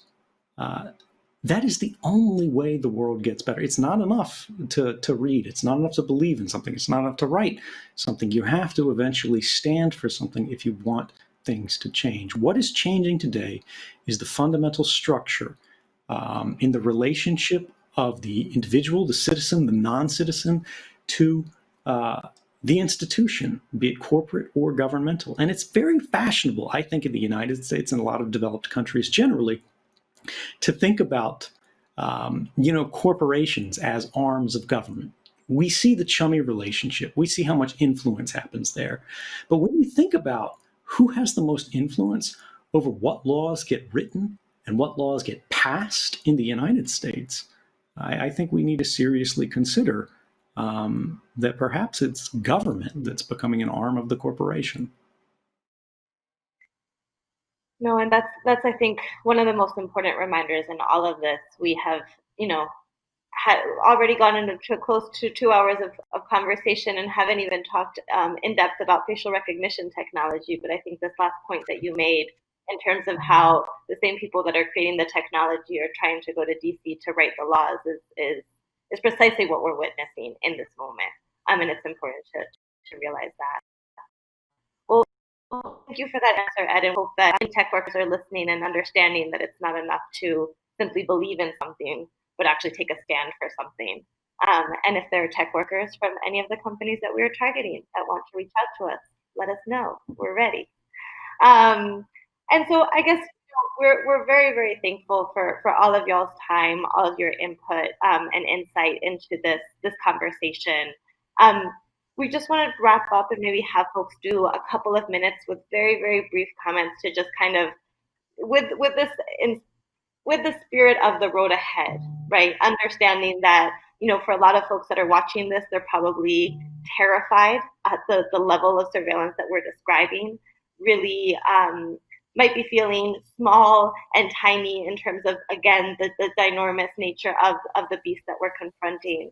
But how do we make sense of this, and how do we continue to organize? I know, at least for me, it's been really important to remember that there have been many moments where government their power to both understand that are to fight for freedom and try to repress them, and also use it to change the narrative. So we've been in very similar moments in other parts of history, just maybe not with technology in the same way. So just if you guys could maybe do a couple of closing comments, whatever ideas are coming out to you and helping inspire those movements to continue forward. Maybe Edward, if you could kick us off, and then Ed, and then finally with Naomi. Sure. I think that,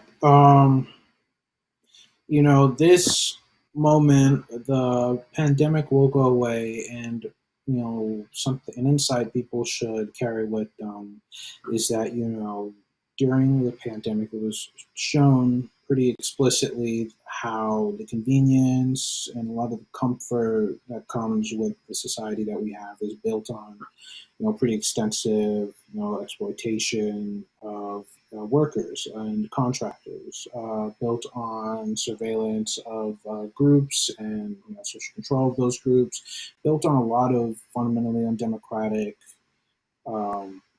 practices and techniques that are key to how these technologies, how these companies, how these modes of governance work. And going forth, past the pandemic, a lot of these platforms are going to come out stronger because of the reliance that people have had on them. And that, strength that they're going to gain is also going to mean that their exploitation of those groups is going to get deeper. And so, in the moments that are going forward, in the days, the months, years, weeks, it's important to recognize that we have to rely on each other and save each other in this. And the only way we're going to get out of it is, together applying pressure in any way and in any weak point that we can. All of these systems are interconnected, whether it is, the surveillance, systems that are in your neighborhood, whether it's the militarized cops that are in the neighborhood, whether it's the companies that have, relationships with the city or with the police departments to either privatize services or to redirect services.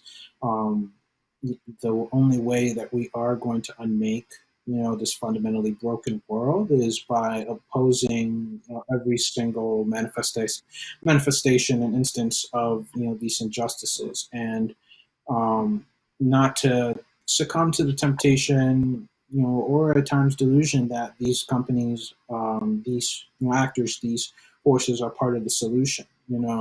Yeah,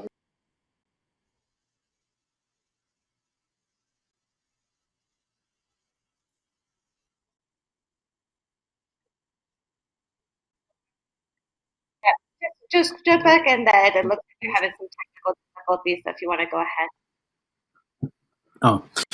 That the systems that we have, it's masses of people languishing so that a few can thrive, and this is true in every single instance of almost every single instance of tech, almost every single instance of tech as it's invaded our social daily lives.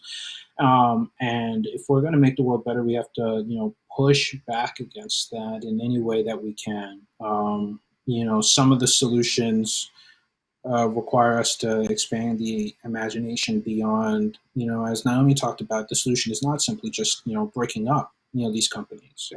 It's also, putting strict limits on what you're even able to or allowed to collect and use, asking why these companies exist and prohibiting some things from existing in the first place, and also destroying things that do exist, and having to figure out ways to deal with, dynamics or relationships that we've grown used to having high-tech solutions or high-tech implements for.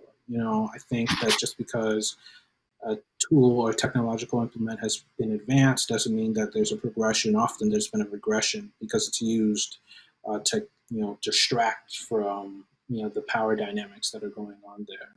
And this is going to be, the PR that these companies deployed failed them miserably.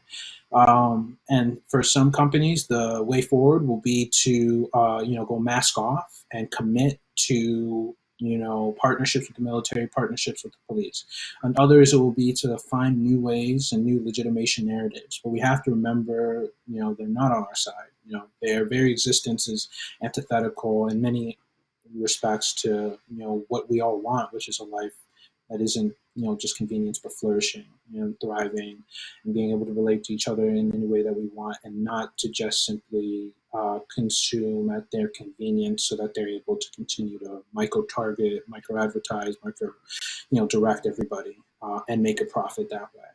They should be operating at the whims and at our leisure and at our, desire, not the other way around. And until we do that, until we have that sort of animating focus and how we engage with these companies, they're always going to come up with a new lie, a new trick, a new distraction, a new justification. With 9/11, they were able to use that to hypercharge the surveillance state, and they're definitely going to use the pandemic to hypercharge their integration into everyday life. And it's up to us to resist that, and overcome it, and try to imagine alternatives, because the tech and the data and the algorithms that are all privately owned, the networks that are all privately owned, if we could take control of them, the public, whatever way that looks like, then we could radically improve, life for most people. But the way that they are, constructed right now, they're used to surveil people. They're used to maintain an unequal distribution of resources and to use violence to preserve that unequal status quo.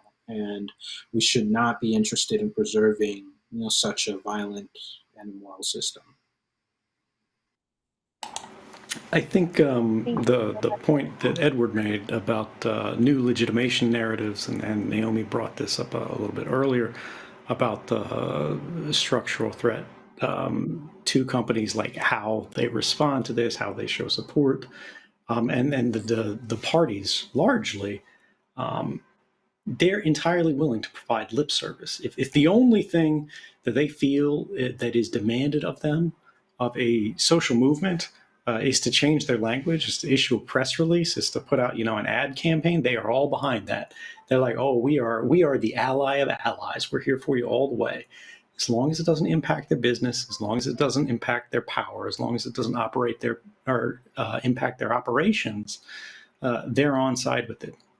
But we need to think about, again, what are the roots of the inequality that's driving all of these crises to the fore, that is making problems into crises. And I think that goes all through this, whether we're talking about economy, whether we're talking about political expression, whether we are talking about access to justice, whether we were talking about freedom from violence. All of these things centrally revolve around the axis of power. And again, that's very much true in surveillance. It's about control. It's about who has influence over society. And that is what the struggles today truly represent. We have an indentured generation that has been told they will be working for the rest of their lives just to break even on the mistakes of the last. And that generation doesn't want to be accountable for it. They refuse even responsibility for it. And the members of that generation who are on the right side of history, they aren't the ones who call the shots. They aren't the ones that have power. And I think it's important to remember that this is a constant theme throughout history. There were people who saw injustice as it was developing and called it injustice and stood up against it. And they were minimized, they were crushed, they were marginalized again and again and again, but they didn't stop. And eventually they built a critical mass. Eventually they built a movement. Eventually they coordinated. Eventually they organized. And eventually they persuaded the whole of society, the whole of history, that had what had just moments ago been normal was now unspeakable.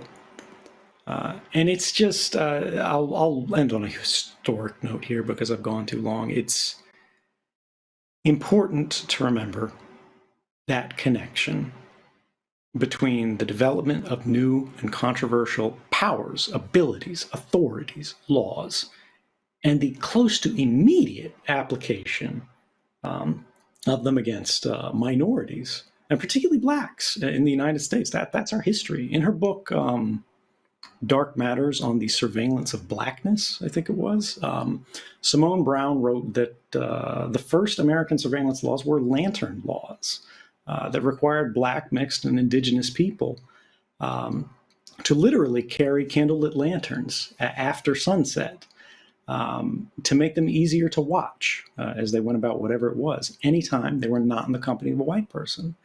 Effectively, any visible minority, and this is back in the 17th century, in New York, who wasn't literally lighting themselves up, was subject to be stopped and frisked.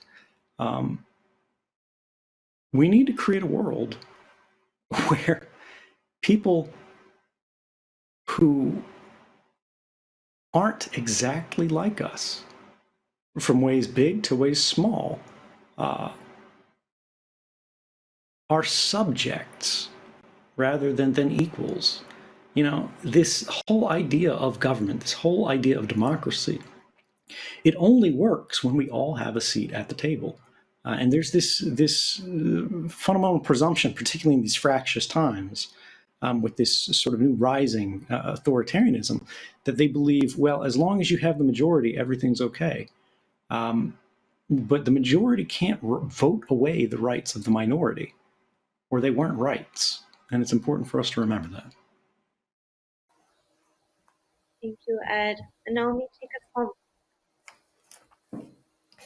Sure. I'm feeling the extreme possibility of my 8-year-old barging in any second now, but I'm going to try. Well, this has been an amazing conversation. I've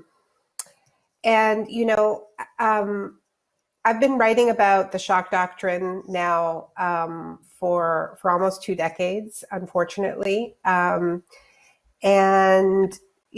book was a book of history about how this has been used again and again, right?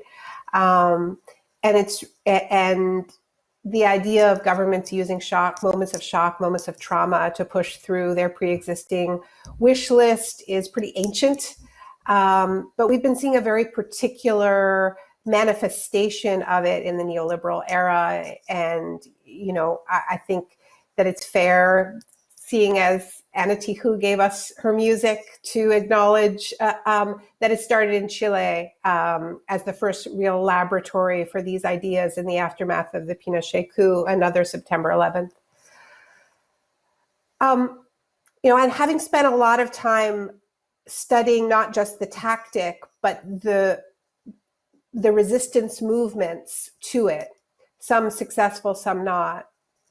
There's a couple things that I've found, and one of them I mentioned recently, that in those moments where they tell us that we cannot protest, where they try to ban our most basic liberties, that is the moment when we have to flood the streets. I lived in Argentina for a couple of years, and there was a moment in 2001 when they declared a state of siege, and it was because of looting of supermarkets in a deep economic crisis in the sort of exurbs of Buenos Aires. And when Fernando de la Rua, the then president of Argentina, went onto the radio and declared a state of siege and told everybody to stay in their homes and imposed a curfew, he didn't make it through the speech before the sound of pots and pans drowned him out, because Argentinians knew their history, and they before he had finished telling them to stay in their homes, the plazas were filled with millions of people. And so we need to know that history. We have to understand this is global. And another lesson I've learned from studying this history is that when we are in these moments where shocks and traumas are being used to accelerate the advancement of that corporate wish list, it is incredibly important to reject it and say no. But because the crises are real that we're talking about, I'm not so sanguine about the pandemic. I think we're going to be living with it for a long time. I know we're going to be living with climate change. I know we are going to be living with an incredibly unstable financial system. I know this unemployment crisis isn't going anywhere. So it isn't only enough to just say no to their shitty ideas. It isn't only enough to say no to the introduction of workplace software under cover of social distancing that is going to prevent union organizing because it's not going to allow people to talk to their coworkers, right? Yeah, we have to say no, but we also have to present real alternatives for how we're going to live, right? Not just little things, but actually a different vision of society. One that rejects this techno-solutionism and says, no, we need to rebuild a way of being that puts the health of people and the planet at the center. And, Jacinta, you talked about people feeling small in this moment and feeling overwhelmed by what they're hearing. Let's not forget that after 3 months of many, many people being isolated in their homes and following social distancing orders, and other people working harder than they'd ever worked before because their work was deemed essential, even as they were treated as sacrificial. The thing that brought tens and even hundreds of thousands of people out of their homes to engage in some kind of mass activity was not going to the mall or getting their nails done. That was a small minority. That was a small group of people. For a much, much, much larger group of people in the United States and around the world, the first collective act that they engaged in was protest, was taking real risk, standing up for Black lives, standing up against police barbarism and anti-Blackness, and rallying behind a call to defund the police. And that is really, really important because it is a radical call. It is drawing on the scholarship of people like Angela Davis and Ruth Wilson Gilmore, who are providing a sweeping vision of a different way to live. It is not a narrow policy demand. It is a completely different definition of how we treat one another and the planet, right? Where we invest after we divest, right? And I think that is intimately connected to how we're going to respond to this pandemic, because we're going to be hearing more and more bad ideas about how we have to accept more surveillance and more control, right? When in fact, the real solutions are really going to be about investing in people. And I mentioned the way actual contact tracing works. We have massive community health corps hiring people rooted in communities that are about supporting people to do what is necessary to keep themselves and their communities safe. We can have a modern day civilian conservation corps that creates millions of jobs planting trees and we can do it in ways that are actually safe in terms of controlling the spread of the virus. It's pretty easy to do that, much easier than a workplace where people are coming in and out of every single day. If we're at a point where we're questioning the existence of prisons, we can question the existence of borders. Moments of crisis are malleable moments. This is the last thing I just want to say. Things are in play right now. They're going to change in a big, big way. And here I think Arundhati Roy's framing about the pandemic as a portal is really important because she reminds us, right, that we're going somewhere different than we were before. It could be a lot worse. It could be a lot better. It depends on what we do now. We're not going back to where we were before. Things are very much in play, right? So let's take heart from the fact that we flooded out of our homes and we found each other in this moment, that we stood up for justice after so much time in isolation, that there's some kind of vulnerability, collective vulnerability that was unveiled by this experience, and build on that. So yeah, I think I'll end there and thank all of you for your organizing, for your wisdom, but most of all your organizing, because nothing happens without organizing. We can talk all day. And yeah, it's just been a real privilege. And all of you who tuned in, thank you so much. Support Mijente, because if this is the first time you're learning about them, they are amazing, incredible organizers, and so are all of the groups that partnered to pull this event off. It's been really fun. Thank you so much for landing it there, Naomi. That was exactly the right place where we wanted to end this conversation in, because as many of you mentioned throughout the conversation, this is about power, right? And as organizers, we know that the only thing that we can do to respond to this moment is build more power on the other side, build more people power that can actually put forward the demands that we need in this moment, whether it's around abolishing ICE, whether it's around defunding the police, whether it's reimagining the internet so it can be a place of connection and not a place of extraction and attack. You know, these are all conversations that I think are very much live in our movements. And, you know, we do want to take the opportunity to invite people in. If this is the first time you're learning about this, this is the first time learning about the campaign, please step in. You know, at No Tech for ICE, we have tools. If you're a tech worker, if you're a student, if you are a frontline community that needs to figure out how to break this down for your members, if you are a policy person who wants to think about the best way to approach this in your city, all of those resources are there. And also an invitation to all of the Latino, Latinas, Latines, Latinxes that are watching this. You know, this is our time to become members of organizations, enter into political home, and really squat up, because the moment definitely needs it. So again, thank you for everyone for participating. Really, really appreciate your work and your insights on this. And yeah, looking forward to the next conversation. So thank y'all so much. Thank you. Thanks so much, everybody.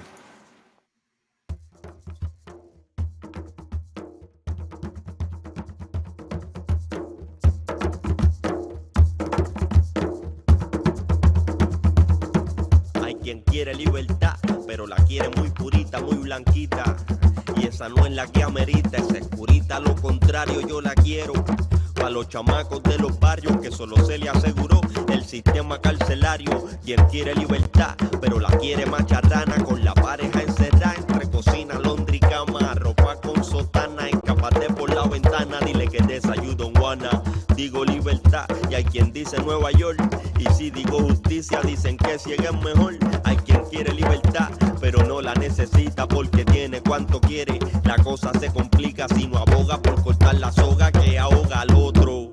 ¿Hasta dónde? Dime hasta dónde. ¿Hasta dónde? Dime hasta dónde. ¿Hasta dónde? Dime hasta dónde. ¿Hasta dónde llega tú nosotros? Yo quiero libertad, pero la quiero completa, con justicia para las pobres, las maricas y las prietas. No hables de libertad si le exiges muy purita, muy blanquita. Esa no es la que amerita. Yo quiero quiero libertad, pero la quiero completa con justicia para las pobres indocumentadas. Esa no hables de libertad si le exigen muy purita, muy blanquita. Esa no es la que amerita. Yo quiero libertad, pero no la defino como librarme del vecino para ser como el vecino, sino la necesidad de andar los